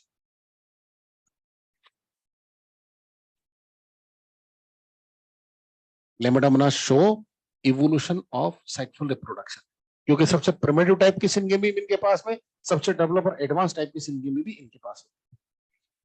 Clear है साहब? चले इसके आगे आइए, मॉड्यूल के अंदर एक बॉक्स दिया है, मार्क कीजिए, at least half of the CO2 fixation by algae, mark कीजिए, है ना, आधे तो CO2 को एल्गी फिक्स करती है और फोटोसिंथेसिस करती है, इसलिए अपने इमीडिएट एनवायरनमेंट को ऑक्सीजनिक कर देती है। ये आप बाकी तो फिजियोलॉजी में डिटेल में पढ़ेंगे सारी चीजें, और बाकी फिर बोल रहा हूँ, उनका दिया गया डाटा वो ज्यादा करेक्ट है। ठीक है, ये तो एनसीईआरटी की लाइन है, इसलिए मैंने इसे कैसे लिखी है, देखो क्लियर लिखा है ना। फिर भी मैंने इसको रिफाइन कर दिया है, लेकिन फिर भी वो जो बताया वो सही मान लिखा है, at least half of the CO2 fixation of earth, earth का आधे के आसपास CO2 फिक्सेशन कौन कर रही है? एल्गी। क्यों? क्योंकि इनका नंबर सबसे ज्यादा होता है। अब आप वहां जाकर के 2 चीजें पढ़ेंगे, पढ़ते ना, एक मास पढ़ते हैं और एक एफिशिएंसी पढ़ते हैं, ठीक है नहीं, तो फॉरेस्ट वर्स करके बताएंगे, वो जो मानेंगे ना वो सही है। क्लियर है साहब, है ना? मैंने तो एनसीईआरटी की लाइन है इसलिए मेंशन कर दिए, बाकी फोटोसिंथेसिस जो आपको बताया वो सही है, याद रह जाएगा। बोलो, फोटोसिंथेसिस करने से इमीडिएट एनवायरनमेंट के अंदर ऑक्सीजन को इंक्रीज कर देते हैं, बढ़ा देते हैं। एक्वेटिक लाइफ का अगर कोई प्रोड्यूसर है तो वो एल्गी है, मार्क कीजिए। एक्वेटिक लाइफ में फूड कौन प्रोवाइड कराता है? एल्गी। और तकरीबन 70 स्पीशीज ऐसी है मैरीन के अंदर जो कि खाने काम आती है। खाइए कभी एल्गी, कोई कभी जाओ तो खाना, मैंने सारी खा रखी। हाँ, शक्ल देखिए दूसरे की टेबल पे थी।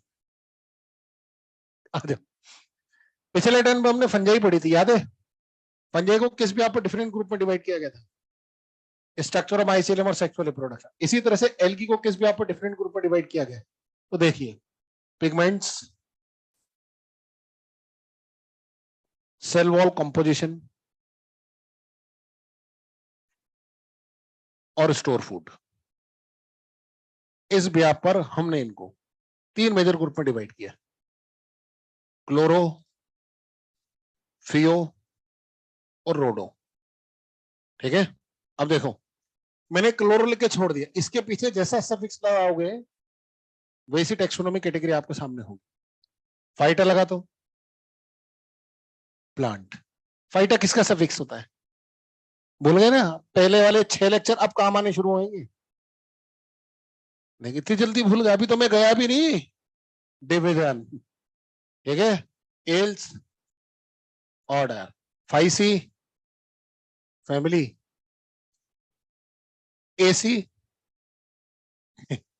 आगे समझ में, वो जरूर कर लेना है ना, इसलिए क्लोरो लिख करके छोड़ दे, जैसे सफिक्स लगेगा वैसी चीजें इनके अंदर डेवलप होती है। आइए यहां से कहानी में आता है ट्विस्ट। ऊपर एग्जाम में पूछा जाए फंजे को किस ब्याप पर डिफरेंट ग्रुप में डिवाइड किया गया, ठीक है? देखिए, first option, second option, third option और फोर्थ ऑप्शन ऑल, तो आंसर क्या जाएगा? शाबाश, ध्यान रखना, अगर ऐसी सिचुएशन है तो ऑल। लेकिन एग्जामिनर थोड़ा सा भी समझदार हुआ तो फोर्थ ऑप्शन दिया उसने, सेक्सुअल रिप्रोडक्शन, अब आंसर क्या जाएगा? हाँ, बस यही जो नंबर डाले हुए हैं इनको ही अपने मॉड्यूल में प्रायोरिटी मार्क कर लीजिए। पहली प्रायोरिटी पिगमेंट, ये ऑप्शन में नहीं है तो सेल वॉल कंपोजिशन, और ये ऑप्शन में नहीं है तो स्टोर फूड। ठीक है, प्रायोरिटी ऑर्डर यही रहेगा। अब देखो छोटे बच्चे ही होते हैं, छोटे क्या, बच्चे बच्चे ही होते हैं। बच्चे को एग्जाम में याद आती है, सर ने बोली थी अगर ये नहीं दे रखा हो तो ये, और ये नहीं दे रखा हो तो ये।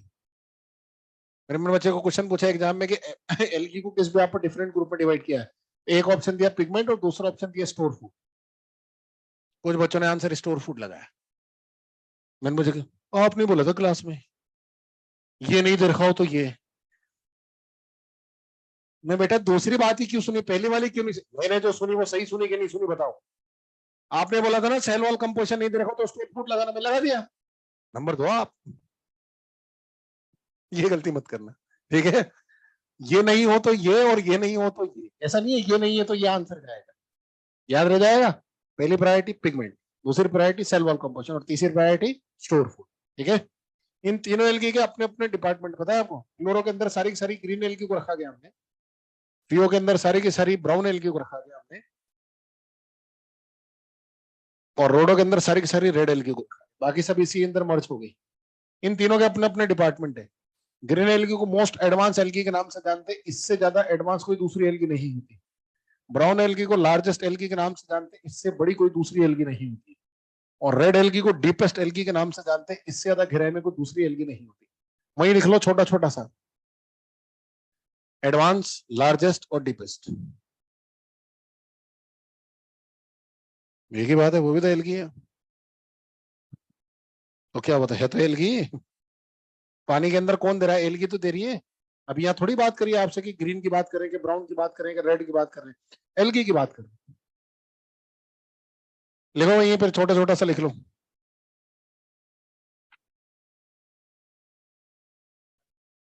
अरे अभी तो बोलना ही तो है बस, आधे घंटे में फ्री, यही तक टाइम लगता है बस। बाकी तो मैं बोलूंगा तुम अंडरलाइन करोगे, और क्या। जो समझने समझाने की बात यहाँ तक खत्म होगी। क्लियर है साहब? एक एक करके शुरू करते हैं साहब, जिनमें सबसे पहले बात करते हैं किसकी, बोलो? क्लोरोफाइसी, हाँ या नहीं? क्लास का नाम है क्लोरोफाइसी, ठीक है? इसके अंदर सारी की सारी ग्रीन एल्गी को रखा गया, सारी की सारी ग्रीन एल्गी को रखा गया। मार्क कीजिए साहब, सबसे पहली लाइन क्या दे रखी, क्यों होती है थोड़ी देर बाद में बताऊंगा, इसलिए मैंने पहले ही बता दिया, अंडरलाइन कीजिए, मोस्ट एडवांस। दूसरी बात, जो ग्रीन एल्गी होती है ये कॉस्मोपोलिटन नेचर शो करती है। कॉस्मोपोलिटन नेचर समझते हैं? सर्वव्यापी, को कॉन्वेंट एजुकेटेड व्यक्ति, इंग्लिश मीडियम में सर्वव्यापी। कॉस्मोपोलिटन का मतलब फाउंड एवरीवेयर। सर्वव्यापी में डर गया था मैंने कि सांप आ गया कहीं। फाउंड एवरीवेयर, सब जगह पर मिलती है साहब, इसलिए इसे बोलते हैं कॉस्मोपोलिटन नेचर, हाँ या नहीं? चलेगा, अब बात करते हैं different forms of green algae. अब एक लाइन सुनिए ध्यान से, algae show great variety of thallus organization, सही है गलत है? ध्यान रखना, जितने ज्यादा टाइप का थैलस ऑर्गेनाइजेशन आपको एल्गी में मिलता है, उतने ज्यादा टाइप का थैलस ऑर्गेनाइजेशन आपको कहीं नहीं मिलता। इस टर्म को और रिफाइन करूं तो ज्यादा अच्छा होगा, green algae show great variety of thallus organization. सबसे ज्यादा टाइप का थैलस ऑर्गेनाइजेशन आपको ग्रीन एल्गी में मिलेगा, लिख लीजिए यहीं पर, green algae show great variety of thallus organisation.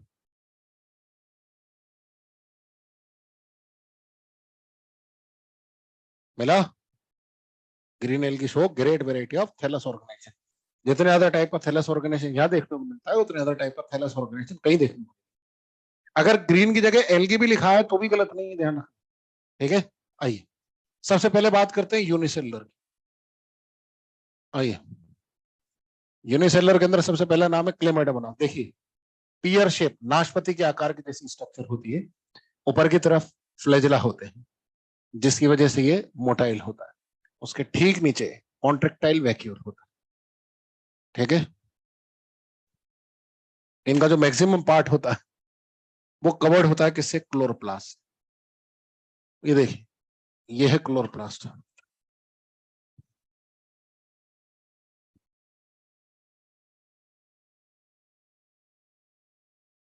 Oh my God, मुझे नहीं पता था, तुम लगे थे रोमांटिक।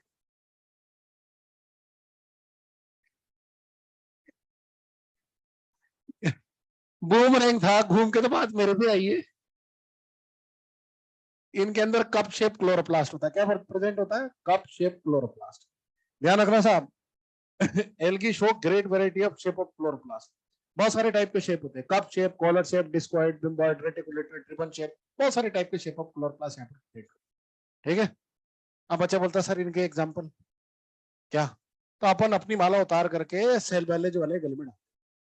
मीनिंग बच्चे, जब सर आके शेप पढ़ाएंगे तो वो आपको एग्जाम्पल बताएंगे। ठीक, तो सेल बायोलॉजी सर आते हैं, वो क्लोरोप्लास्ट पढ़ाते हैं, बताते हैं बच्चों डिफरेंट टाइप का शेप होता है, cup shape, collar shape, girdle, discoid, bimboid, reticulated, ribbon shape.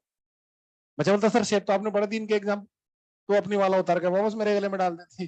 बच्चे मेरा काम तो शेप पढ़ाने का था, क्या एग्जाम्पल तो डाइवर्सिटी वाले होता है। कुल मिलाकर के हम बच्चे को बताते हैं, शटल कोक बना के रखते हैं। आजकल के बच्चे का अपने टीचर के ऊपर जबरदस्त ट्रस्ट है, इतना जबरदस्त ट्रस्ट है, मेरी तो आंखों में आंसू आ जाते हैं। पता है बच्चा क्या बोलता है? अब इनको आता ही नहीं है, बताएंगे कहा। हाँ हाँ, ये तो एक बच्चे का ट्रस्ट है अपने टीचर के ऊपर। आप सोच के देखें, जिस मंदिर में खड़े होकर आप भगवान से मन्नत मांग रहे हो, उसके बारे में आप डाउट क्रिएट कर रहे हैं, यार ये कर भी पाएगा कि नहीं कर पाएगा। आपको सोचिए, भोलेनाथ के ये खुद ही जंगलों में रहते हैं, मेरा घर कैसे बनवाएंगे?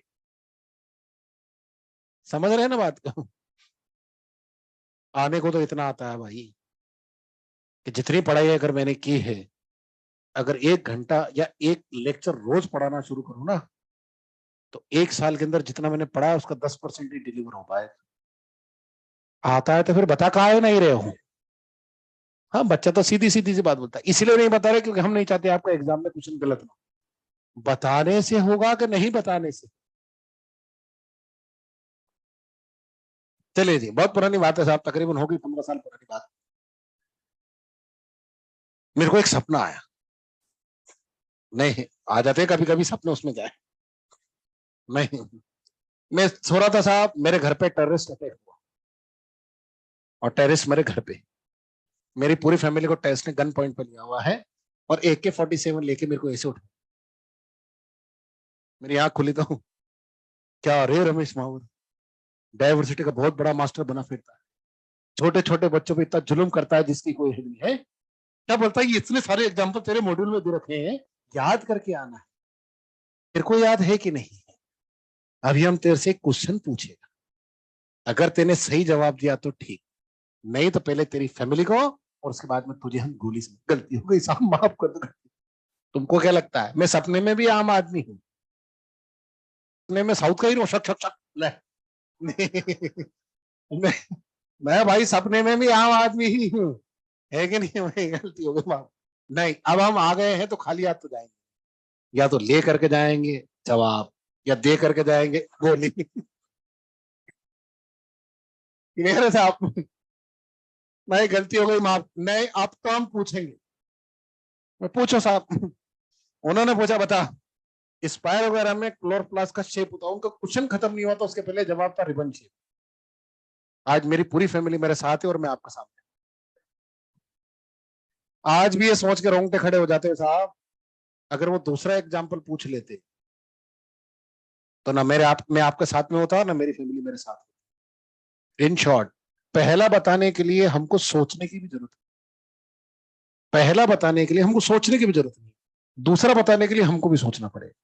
बस जैसे मेरी आंख खुली ना साहब, मैंने सबसे पहले आपके मॉड्यूल के अंदर ये पेज लिखा, जहां हो वहां से 3 पेज आ गया हो। 84 एक टेबल बना के दे रखिए साहब, दे रखिए ना, ये एनसीईआरटी के शेप ऑफ क्लोरोप्लास्ट है, और इनके सामने ये वो एक एक एग्जाम्पल है क्या, जो सबसे पहले दिमाग में आते हैं डाइवर्सिटी टीचर के, भले वो टीचर हो चाहे एग्जामिनर हो चाहे। क्लियर है साहब?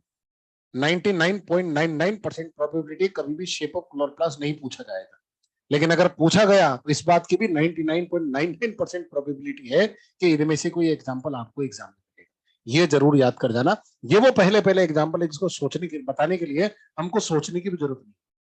आधी रात को 2 बजे उठाओगे ना सर, क्लोरोप्लास्ट में शेप स्पायरोग्राम के रिबन, वो वाली सिचुएशन। ठीक है, तो ये आपके दिल की तसल्ली के लिए, ठीक है, याद रह जाएगा। आ जाओ इधर, शेप ऑफ क्लोरोप्लास्ट, ठीक है। ऊपर इसके अंदर प्रेजेंट होता है साहब क्या, पायरेनॉइड। क्या प्रेजेंट होता है? पायरेनॉइड। पायरेनॉइड आपको होता है तो स्टार्च स्टोरेज का काम करते हैं, स्टार्च स्टोरेज के लिए रेस्पॉन्सिबल होते हैं। पायरेनॉइड के बारे में एनसीईआरटी ने ऐसी लाइन लिखी है कि बच्चों को समझ में नहीं आती। एनसीईआरटी ने लिखा है प्रोटीन बिसाइड स्टार्च, तो आइए वो समझने की कोशिश करते हैं। होता क्या है देखो, ऐसी प्रोटीन की एक कोर होती है, कोर, इसके ऊपर स्टार्च का डिपोजिशन होता है ऐसे। ये प्रोटीन की कोर है जिसके ऊपर स्टार्च का डिपोजिशन होता है ऐसे। फॉर एग्जाम्पल प्लेट के अंदर ऊपर चावल रखे हुए, ये प्लेट है, इसमें चावल है। अब बताओ इनमें से फिक्स क्वांटिटी किसकी है, चावल की या प्लेट की? वेरिएबल क्वांटिटी किसकी है? तो बताइए, इसमें से स्टार्च और प्रोटीन की बात करें तो प्रोटीन कौन है? प्लेट। स्टार्च कौन है? बस ऐसी प्रोटीन की कोर होती है जिस पर स्टार्च का डिपोजिशन है। जब जरूरत नहीं होती तो स्टार्च इसके ऊपर चिपकाते जाते हैं, जब जरूरत होती है तो स्टार्च यहां से निकाल करके जला करके काम में ले लेते हैं। फिक्स क्वांटिटी किसकी है? प्रोटीन की। कभी कभी स्टार्च इस प्रोटीन के ऊपर इतना ज्यादा डिपॉजिट हो जाता है कि प्रोटीन नजर ही नहीं आता, तो देखने पर ऐसा लगता है जैसे स्टार्च ने चारों तरफ से प्रोटीन को कवर कर लिया। प्रोटीन को कवर नहीं किया, प्रोटीन के ऊपर स्टार्च का डिपोजिशन हुआ।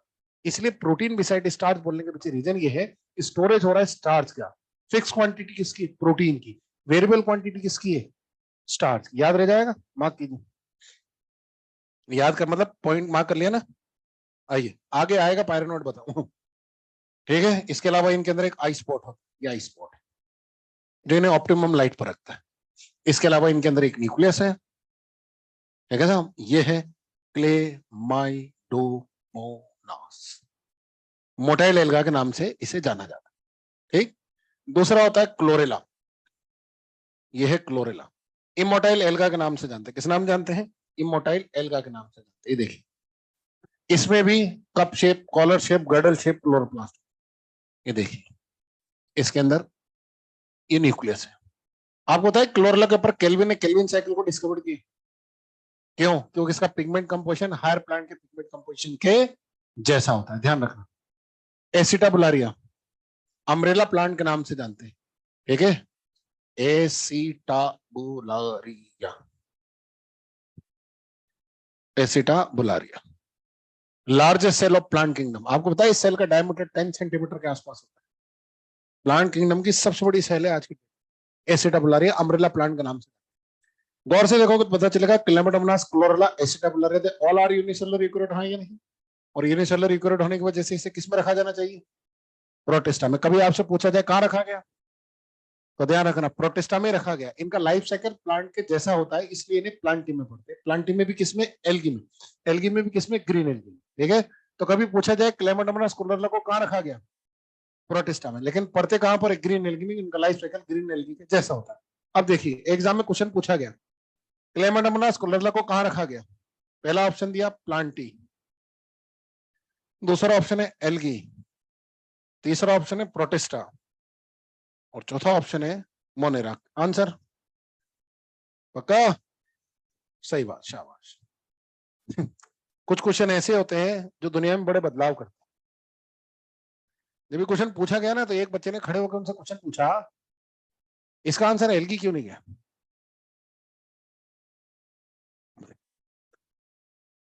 किसी के पास एनसीईआरटी पेज नंबर 30 एनसीईआरटी में, इसे एनसीईआरटी ने तो बहुत बड़ा बदलाव लेकर आया, क्वेश्चन तो बहुत बड़ा बदलाव लेकर के आया था। किसी के पास में यहाँ पर क्लेमेटोमोनास का डायग्राम है एनसीईआरटी में? देखो किसी के पास हो तो। अरे यहाँ पर यूलोथ्रिस जगह क्लेमेटोमोनास का डायग्राम ऐसा है, किसी के पास कोई एडिशन? देखो तो सही, हाथ तो भरो। पहले यहाँ पर क्लेमेटोमोनास का डायग्राम था, जिसको बाद में इन्होंने रिप्लेस किया यूलोथ्रिक्स। ठीक है, अब बच्चे ने देखो इतना सा क्वेश्चन पूछा उनसे, ये क्लेमेटोमोनास का डायग्राम है, हेडिंग क्या है? Plant kingdom. उसमें अगली हेडिंग एल्गी, और पहला फोटो क्लेमेटोमोनास का। तो मैंने आंसर एल्गी लगाया, तो क्या गलत किया? उनको लगा यार बच्चा सही बोल रहा है, फिर यहाँ से क्लेमेटोमोनास का डायग्राम हटा के यूलोथ्रिक्स यहाँ पर डाला गया। ठीक, जो दिखा उसे तो बदल दिया, यहाँ नहीं बदल पाए बेचारे। देखो क्लोरोफाइसिस में पहला एग्जांपल क्या क्या है? क्लेमेटोमोनास। ठीक है, मिल गया ना? ठीक है, अब कभी एग्जाम में क्वेश्चन आएगा तो आंसर कभी एल्गी नहीं लगाना, इसमें चौथा ऑप्शन क्लोरोफाइसिस कर दो, तब भी आंसर नहीं जाएगा, तब भी आंसर प्रोटिस्ट आ जाएगा। मॉड्यूल आया एग्जाम में, इसलिए बता रहा हूं। बताऊं? 86 है जने, कौन सा है? 83, page number 145, question number 83। Page number, अब मॉड्यूल आए तो पन्ने पलट लेना बेटा, कि आगे वाले कोई देखता रहेगा। देखते रहने से जीवन यूं ही निकल जाएगा, खुद कुछ प्रयास करने पड़ेंगे।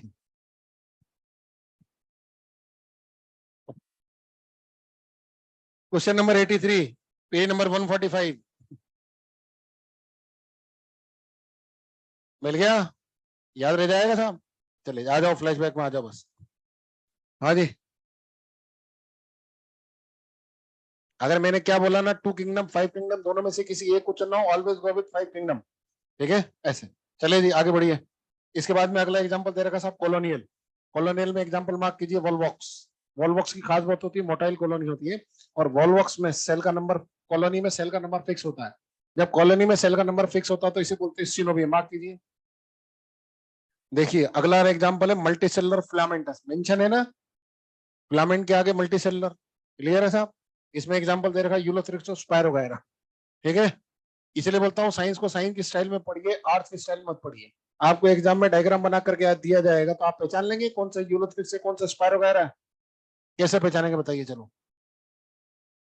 अच्छा कुछ भी? हाँ, यूलोथ्रिक्स स्पायर वगैरह में फर्क कैसे करेंगे? देखो मैंने कहा ना, एग्जामिनर बहुत शातिर है, ज्ञान से बच्चों को जीतना मुश्किल है कि नहीं? दिखाएगा ही नहीं। दो चीजें बता रहा हूं, इन दोनों में से एक भी चीज अगर आपको मार्क कर लिया गया है आपके जरिए, तो आंसर मार्क कर देना। ठीक है, बेसिक डिफरेंस। ये जो डायग्राम बना के दिया है ना, ये प्रिंटिंग मिस्टेक बेसिकली, तो इसको ढंग से नहीं दिखाया गया है। मैं जो बता रहा हूं उस बात को ध्यान रखना। यूलोथ्रिक्स स्पायर वगैरह में पहला डिफरेंस ये, विड्थ ज्यादा है, लेंथ कम है। यहां पर लेंथ ज्यादा है, विड्थ कम। ये कौन है? यूलोथ्रिक्स। और ये कौन है? स्पायर वगैरह। अब देखो, तुमको जो डायग्राम एनसीईआरटी ने बना के दिया है ना, स्टेक्स ऑफ सेल्स है, ये पूरा एक सेल नहीं है। देखो अंदर स्टेक्स ऑफ सेल है ना। इस डायग्राम की सबसे बड़ी गलती, मैंने मेरे जीवन में पहली बार यूलोथ्रिक्स का डायग्राम ऐसा देखा है। आज के बाद में कभी भी यूलोथ्रिक्स का डायग्राम किसी बुक में उठाकर देखना, आप एक चीज जरूर मिलेगी, होल्ड फास्ट। जान है यूलोथ्रिक्स की होल्ड फास्ट यार। इन्होंने पहला डायग्राम बनाया जो बिना होल्ड फास्ट के, इन्होंने बिना होल्ड फास्ट का डायग्राम तो स्पायर वगैरह का बनता है। ठीक है, तो ध्यान रखना, पहला डिफरेंस। दूसरा डिफरेंस इसमें होता है cup shape, collar shape, girdle shape chloroplast, जबकि इसके अंदर होता है स्पाइरल शेप क्लोरोप्लास्ट। बस ये बेसिक डिफरेंस ध्यान रखना। ये पायरेनॉइड है। ये खिड़की नहीं बनाई है मैंने, लोग बोलते खिड़की बना के खोल दी। ये कप शेप क्लोरोप्लास्ट है। एक कागज दो, फाड़ के मत देना, किसी के पास हो तो दो, कोई भी एक प्लेन पेपर दे दो यार। नहीं फाड़ना ही पड़ेगा, हमारे पास कागज नहीं रहते। वेरी गुड, शाबाश। ये देखो, ये सिचुएशन क्या है समझना। ये है क्लोरोप्लास्ट, ऐसे होता है। ये हो गया ना, C shape, cup shape, collar shape, girdle shape, हाँ या नहीं, ऐसे दिखाया है। ये पहली आर्म है, ये दूसरी आर्म है, ये वाली, ये ठीक है। और इसके बीच में लटका हुआ है ये अंदर न्यूक्लियस, ये न्यूक्लियस है। इस तरह से घूम के है ये, क्लियर है। ये इस तरह से डायग्राम दिखा, और ये वाला डायग्राम तो ऐसे ही सही है कि नहीं, याद रह जाएगा। बस ये बेसिक डिफरेंस है, यूलोथ्रेस स्पायर बारे में फर्क करने का, ये जरूर मेंशन होगा, क्लियर है। डायग्राम में बहुत सारी सेल्स एक के ऊपर स्टैक्स की फॉर्म में दिखाएगी, एक नहीं, याद रह जाएगा। चलो आगे बढ़ो। मल्टी सेलुलर थैलेड, सारी की सारी एक साथ जाती है उठ करके, काय को फ्लैजेला होती है उसके अंदर, देख डायग्राम ढंग से। चले जी अगला मार्क कीजिए, multi cellular parenchymatous. Example mark कीजिए, अलवा, हलवा नहीं है, अलवा, सी लेट्यूस के नाम से जानते हैं। चलिए जी, इनकी cell wall cellulose plus pectin की बनी होती है, मार्क कीजिए, अंदर की साइड सेलुलोज, बाहर की साइड पेक्टिन होता है। फोटोसिंथेटिक पिगमेंट बोलो, क्लोरोफिल, बोलते जाओ, तुम्हारा काम है मेरा काम खत्म। Chlorophyll A, chlorophyll beta, xanthophyll कौन सा होता है, ठीक है। इन सबके अंदर सबसे ज्यादा क्वांटिटी होती है किसकी, क्लोरोफिल की, एक ही, इसलिए इनकी अपीयरेंस कैसी होती है, ग्रास ग्रीन टाइप की। मार्क कीजिए अगली लाइन, ग्रास ग्रीन लिखा होगा, देखो एनसीईआरटी ने शब्द यूज किया है। क्लोरोफिल ए और बी का डोमिनेंट कंटेंट होता है। पिगमेंट सारे के सारे कहाँ होते हैं, प्लास्टिड के अंदर। स्टोर फूड मार्क कीजिए, इन फोटोसिंथेटिक पिगमेंट पर जैसे लाइट गिरेगी क्या होगा, फोटोसिंथेसिस, क्या बनेगा, फूड, जितना खा सकते हैं खाएंगे, बाकी का स्टोर करेंगे किस फॉर्म में, स्टार्च। मार्क कीजिए, store food in the form of starch. बताइए वेजिटेटिव रिप्रोडक्शन किससे, एसेक्सुअल रिप्रोडक्शन मैंने बताया, जूस्पोर फेवरेबल कंडीशन में, एप्लेनोस्पोर, हिप्नोस्पोर, एकाइनेट अनफेवरेबल कंडीशन। मार्क करते चलो। सेक्सुअल रिप्रोडक्शन में आइसोगेमी, एनाइसोगेमी, उगेमी, तीनों इनके अंदर देखने को मिलती है। अब एक नोट लगा के दिया दिया, इस नोट के ठीक ऊपर लिखिए क्वेश्चन, इस नोट के ठीक ऊपर लिखिए question. Green algae is called as, green algae is called as ancestor of higher plants. Green algae is called as ancestor of higher plants. Why? जो नोट नंबर 1 है उसे आंसर में तब्दील कर लीजिए। हायर प्लांट का एंसेस्टर क्यों बोलते हैं, क्योंकि हायर प्लांट के जैसा पिगमेंट कंपोजिशन है, chlorophyll A, chlorophyll B. Higher plant के जैसा स्टोर फूड है स्टार्च, और हायर प्लांट के जैसा सेल वॉल कंपोजिशन है cellulose plus pectin. Note number 1 को आंसर में तब्दील कर लो, हो गया। पॉइंट नंबर 2 मैंने पढ़ा ही दिया, पायरेनोइड मार्क कीजिए, स्टोर फूड पायरेनोइड होता है, कुछ मेंबर में ऑयल ड्रॉपलेट्स होते हैं। इकोनॉमिक इंपॉर्टेंस मार्क कीजिए, फूड की फॉर्म में बात करते हैं, chlorella most proteinaceous cell in this world, हाँ या नहीं, कौन सी है, स्पाइरुलिना। ध्यान रखना, ओ दुनिया में सबसे ज्यादा प्रोटीन किसमें होता है, सेकंड नंबर पे क्लोरेला। लिखो, तुम लिखो, बाद में परेशान करोगे, लिखो with respect to protein content, लिखो with respect to protein content, with respect to protein content, overall first position.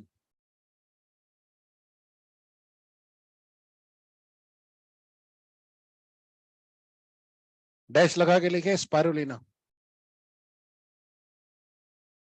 With content, protein content overall first position, ठीक है। अगली line with content to, with respect to protein content overall second position, with respect to protein content overall second position, dash लगा के लिखिए Chlorella. इसके आगे bracket में लिखिए but first in eukaryotes, first in eukaryotes. अब बताइए क्लियर है। स्पेस ट्रेवलर अपने साथ ले जाना पसंद करते हैं, पहला ऑप्शन क्लोरेला, दूसरा ऑप्शन स्पाइरुलिना, तीसरा बोथ, चौथा नन। आंसर चक्कर मत आना, पहले एनसीईआरटी ने दोनों लिखे हुए थे, ठीक है। पहले एनसीईआरटी ने क्लियर कट लिखा था chlorella spirulina both are used by space traveller, ठीक है। फिर उन्होंने एकदम से स्पाइरुलिना को हटा दिया, क्यों? बच्चा बोलता सर पहले लेके जाते थे अब लेके नहीं जाते। नहीं रहे। एक बच्चे ने फिर दरवाजा खटखटाया उनका कि तुम क्या पढ़ा रहे हो उधर? बोले प्लांटी। प्लांटी में क्या पढ़ा रहे? बोले एल्गी। और ये एल्गी कौन सी है? मल्टीसेलुलर यूकेरियोट, हाँ या नहीं? और स्पाइरुलिना क्या है? प्रोकैरियोट। क्या है? तो ये कंफ्यूजन आता ना यूकेरियोट में प्रोकैरियोट का जिक्र, इसलिए उन्होंने स्पाइरुलिना हटा दिया, ठीक है। लेकिन कभी पूछा जाए तो याद रखना। देखो एक बार क्वेश्चन भी बनाया, बस अगली बार इस क्वेश्चन के अंदर प्रोकैरियोट यूकेरियोट का पुट डालना है, बस बाकी सब काम अपने आप हो जाएगा।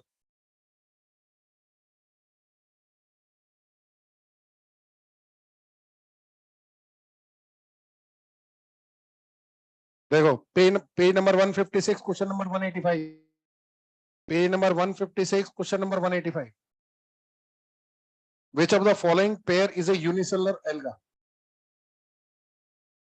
यही लाइन लिखी हुई थी, unicellular alga use by space traveller, इतना सा करके दे दिया उसने, यूनिसेलुलर एल्गा। स्पेस ट्रेवलर और जोड़ देगा बस। तो आंसर सही है कि गलत है? क्लोरेला स्पाइरुलिना दोनों, ध्यान रखना, ठीक है। वापस आ जाओ फ्लैशबैक में, ठीक है। देन उसके बाद में अगला दे रखा है एंटीबायोटिक प्रोडक्शन। क्लोरेला से एक एंटीबायोटिक निकलती है, इसका नाम है क्लोरेलिन। अगला मार्क कीजिए, स्पेस ट्रेवलर अपने साथ में क्लोरेला को ले जाना पसंद करते हैं, ये ऑक्सीजन और प्रोटीन दोनों की रिक्वायरमेंट को पूरा करता है। देन पैरासिटिक एल्गी, दूसरी एल्गी के ऊपर पैरासाइट होती है साहब, sorry parasitic algae. Cephaleuros red rust disease cause करती है टी लीव्स पर, मार्क कीजिए, रेड रस्ट डिजीज कॉज करती है टी लीव्स पर। आओ पीओफाईसी, प्यार का नाम। इसके अंदर सारी की सारी ब्राउन एल्गी को रखा गया। किसको रखा गया? ब्राउन एल्गी को।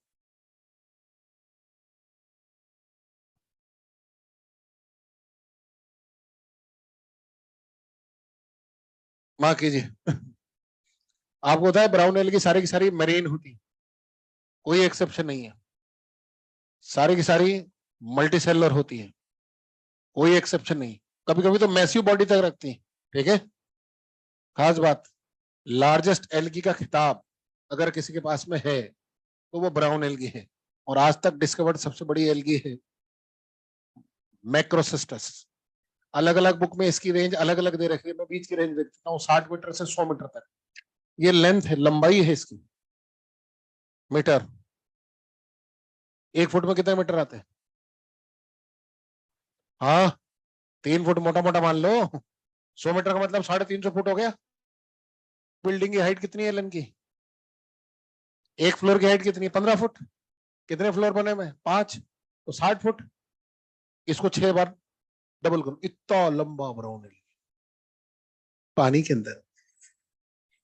हाँ मरीन वाटर के अंदर रहते, पी जाएगा। चलिए जी याद रखना, इनका जो थैलस होता है ये 3 पार्ट में डिवाइड होता है। देखिए किस किस के अंदर, ऊपर लेमिना, स्टाइप और होल्ड फास्ट।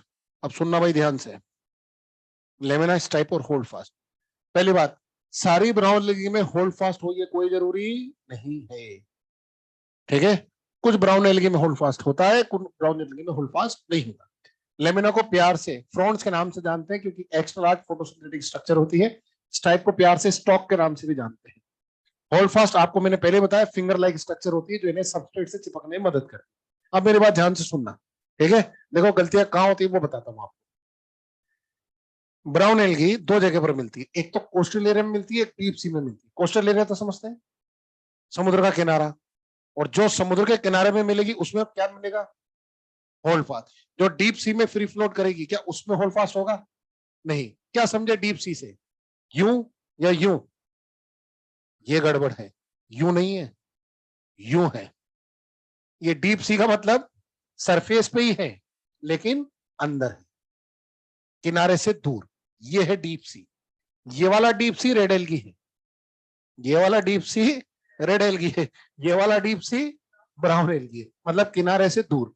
तो जो ब्राउन एल्गी होल्ड किनारे पर मिलेगी उसमें क्या मिलेगा? Hold fast. और जो डीप सी के अंदर मिलेगी उसमें होल्ड फास्ट नहीं मिलेगा। 3 डायग्राम बना के दिए आपको, बताओ कौन सी ऐसी जो कोस्टल है? लेमिनेरिया और म्यूकस कौन सी डीप सी में मिलेगी? आ गया फर्क समझ में? चलिए बहुत बढ़िया। ठीक, अगला पॉइंट मार्क कीजिए साहब। इनकी जो वेजिटेटिव सेल्स होती है, vegetative cells are covered by gelatinous coating of algin. Important mark कीजिए साहब, लगाए 2024, इस साल एग्जाम में पूछेंगे। सिंगल स्ट्रेट क्वेश्चन है। ब्राउन एल्गी की वेजिटेटिव सेल्स के चारों तरफ एक जिलेटिनस कोटिंग बनी होती है। जिलेटिनस कोटिंग किसकी बनी होती है? एल्जीन। बिना किसी थिंकिंग के सोच के जवाब देना। क्लियर है? याद रह जाएगा? चलिए एग्जाम्पल मार्क कीजिए, फ्यूकस डिक्टोटा एक्टोकार्पस। देखो एल्जीन बड़े काम की चीज होती है। ऊपर एल्गिन एक हाइड्रोकोलाइड होता है। हाइड्रोकोलाइड समझते हैं जो वाटर को होल्ड करके रखता है, हाँ या नहीं? तो देखिए ये वाटर को होल्ड करके रखते हैं और इनको सूखने से और शॉक एब्जॉर्बर का काम करते हैं। मार्क कीजिए साहब, डाइसेशन मतलब सूखना और शॉक एब्जॉर्बर। अब देखो दोनों बातें अपनी जगह पर सही है, समझने की कोशिश कीजिए। सूखने से किसको बचाएंगे? वेरी गुड, जो कोस्टल एरिया पर मिलेगी। कोस्टल एरिया में होल्ड फास्ट है, समुद्र का किनारा, पानी थोड़ा नीचे उतरा, अगर ये सही टाइम पर वापस पानी बढ़ गया तो ब्राउन एल्गी बच जाएगी। तब तक इनको जिंदा रखने में मदद कौन करते हैं? एल्जीन्स, वाटर को होल्ड करके रखते हैं, हाँ या नहीं? अगर पानी एक टाइम पर वापस नहीं चढ़ा तो मर जाएगा। ठीक, ये तो फायदा हुआ किसका? कोस्टल एरिया में मिलाने। जो डीप सी में फ्री फ्लोट करी उसमें एल्जीन क्या काम? अब डी सी में फ्री फ्लोट करेगी तो वो 100 मीटर 350 फुट की, हाँ या नहीं? पानी में ऐसे चलती। अब ऐसे करके टकराई शार्क से, इधर वेल से, तो टकरा के कटफट ना जाए, छोटी ना हो जाए, तो शॉक एब्जॉर्बर का काम करती है। कोई मछली, कोई कछुआ, कोई और चीज पास से निकलेंगे तो ये कट के छोटे छोटे नहीं, तो शॉक एब्जॉर्बर का काम करती है, इनको बचा। आगे दोनों लाइन समझ में? ह्यूमन को जब इस चीज के बारे में पता चला तो इंसान इसे वहां से निकाल के लाया, ब्राउन एल को पकड़ा, कोर्डाइल सब्सटेंस बाहर निकाली, और हमने अपने काम में लेना शुरू किया। जैसे डेंटल मेजरमेंट 32 का नाप ले रही, आप डेंटिस्ट के पास में जाइए, अपनी प्रॉब्लम बताइए, आपको बोलेगा मुंह खोल, और आपको मुंह में एक सेमी लिक्विड सोल्यूशन डालेगा और बोलेगा मुंह खोल रखना 5 वो 5 मिनट में सेमी लिक्विड सोल्यूशन सॉलिड में कन्वर्ट हो जाता है। ये कुछ और नहीं, सॉल्ट एल्जिनेट्स होते। कितने लोगों के साथ में घटना घट चुकी है? हाथ खड़ा कीजिए। आजकल तो फ्लेवर्ड भी होते, डॉक्टर पूछता है पाइनएप्पल स्ट्रॉबेरी चॉकलेट। अब मैं मजाक नहीं कर रहा हूँ, लेकिन आगे मार्क कीजिए साहब। इसके अलावा इनका इस्तेमाल क्रीम पाउडर, लाल लिपस्टिक, प्लास्टिक बनाने में भी किया जाता है। मार्क कीजिए, चमकाने वाली चीजें। आगे मार्क कीजिए, फोटोसिंथेटिक पिगमेंट बोलिए। Chlorophyll A chlorophyll, C beta, और जेंथोफिल फ्यूकोजेंथिन। जेंथोफिल काफी सारे शेड के होते हैं, इसलिए इनमें शेड भी काफी सारे होते हैं, लेकिन ज्यादातर ब्राउन एल्गी के अंदर फ्यूकोजेंथिन के प्रिंट ब्राउन होती है। अगला नोट मार्क कीजिए, ब्राउन एल्गी ब्राउन कलर की होती है क्योंकि इनमें फ्यूकोजेंथिन का कंटेंट बहुत ज्यादा होता है। इन फोटोसिंथेटिक पिगमेंट पर जैसी लाइट गिरेगी क्या होगा? फोटोसिंथेसिस, क्या बनेगा? फूड। जितना खा सकते हैं खाएंगे, बाकी क्या स्टोर करेंगे किस फॉर्म में? मैनिटोल। मार्क कीजिए, लेमिनेरिया मैनिटोल बहुत hard derivative of carbohydrate. Mark कीजिए। अब बात करते हैं रिप्रोडक्शन की, vegetative reproduction with the help of fragmentation. Asexual reproduction mark कीजिए with the help of zoospore. इसमें मार्क कीजिए जो जूस्पोर होते हैं, इनके गैमेट और जूस्पोर दोनों पियर शेप, नाशपाती के आकार के होते हैं, जिससे लेटरल अनइक्वल फ्लैजिला। ये दो चीजें मार्क करना भैया, ब्राउन एल्गी में कैरेक्टरिस्टिक फीचर के तौर पर दी गई है। क्या क्या? Lateral unequal flagella. मार्क कीजिए, मिला? चलिए जी, इनके अंदर आइसोगेमी, एनाइसोगेमी, उगेमी तीनों होती है।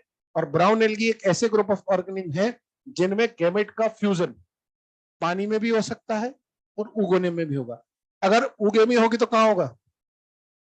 उगोनियम में। देखो लाइन मार्क करो, मेरे को देखो लाइन मार्क करो, क्लियर कर। Sexual reproduction, sexual reproduction in brown algae में भी आइसोगेमस, एनाइसोगेमस, ओगेमस। अगली वाली लाइन इंपॉर्टेंट मार्क करो, यूनियन ऑफ गैमेट्स में टेक्स प्लेस इन वाटर और इन विद इन उगोनियम। ठीक है, उगोनियम मतलब उगेमी के अंदर। Gametes are pyriform, have two unequal lateral attached flagella. Gamete में भी और जूस्पोर में भी, दोनों में ये कंडीशन देखने को मिलती है। एनसीईआरटी के हिसाब से ब्राउन एल्गी का कैरेक्टरिस्टिक फीचर है, ध्यान रखना। लाइफ साइकिल एक्टोकार्पस और कैल्प का हैप्लोडिप्लॉन्टिक होता है, लेकिन लाइफ फ्यूकस का डिप्लॉन्टिक है। मैंने पहले बता दिया, अब नीचे लाइन देखो। In Ectocarpus kelp life cycle pattern is haplodiplontic, लेकिन डिप्लॉइड फेज डोमिनेंट है, इसलिए उसको हम बोलते हैं डिप्लोहैप्लॉन्टिक। ये भी मैं ब्रायोटेरिडो पढ़ाऊंगा ना, तब आपको ये क्लियर कर दूंगा हैप्लोडिप्लॉन्टिक क्या है, डिप्लोहैप्लॉन्टिक क्या है। एग्जांपल मार्क कीजिए, सारगसम फूड की तरह यूज किया जाता है। ठीक है, और कैल्प बड़ी बड़ी लार्ज ब्राउन एल्गी को बोलते हैं। लेमिनेरिया से क्या ऑब्टेंड होता है, बोलो, आयोडीन एंड 5 मिनट और आ जाओ। रेड एल्गी, रोडोफाइटा, इसमें सारी की सारी रेड एल्गी को रखा गया। ठीक है, रेड एल्गी का कैरेक्टरिस्टिक फीचर जो ओलंपियाड में पूछा जाता है, एंशेंट एल्गी के नाम से जानते हैं, मार्क कीजिए साहब।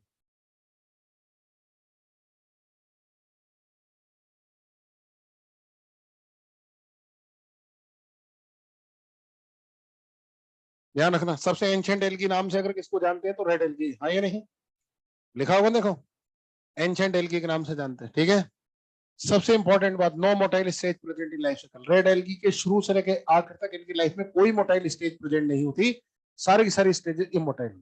ठीक है, अब देखो बच्चे ने इस लाइन का रट्टा लगाया क्योंकि ये सब रेड एल्गी से आज तक दो ही चीजें पूछी गई है, एक इसका स्टोर फूड और ये पॉइंट। ठीक है, अब धीरे धीरे तरक्की आ रही है। एग्जाम में क्वेश्चन पूछा जाता है, जवाब देना, non motile gametes are found in, पहला ऑप्शन रेड एल्गी, दूसरा ब्लू ग्रीन एल्गी, तीसरा बोथ, चौथा नन। आंसर हाँ पक्का, ब्लू ग्रीन एल्गी क्यों लगा, शाबाश, गेमेट बनेंगे तो मोटाइल ही मोटाइल होंगे ना। ब्लू ग्रीन एल्गी प्रोकैरियोट, उसमें गेमेट का फॉर्मेशन नहीं होता, हाँ ये नहीं। अब देखो इसी क्वेश्चन को आप लोगों को गलत कराना हो तो क्या करेंगे, अब आंसर अब हो जाएगा। स्टेज की बात कर रहे हैं, वाह यार अच्छे बच्चे हो तुम सारे के सारे, ध्यान रखना है ना, क्लियर है, मार्क करो, no motile stage present in life cycle.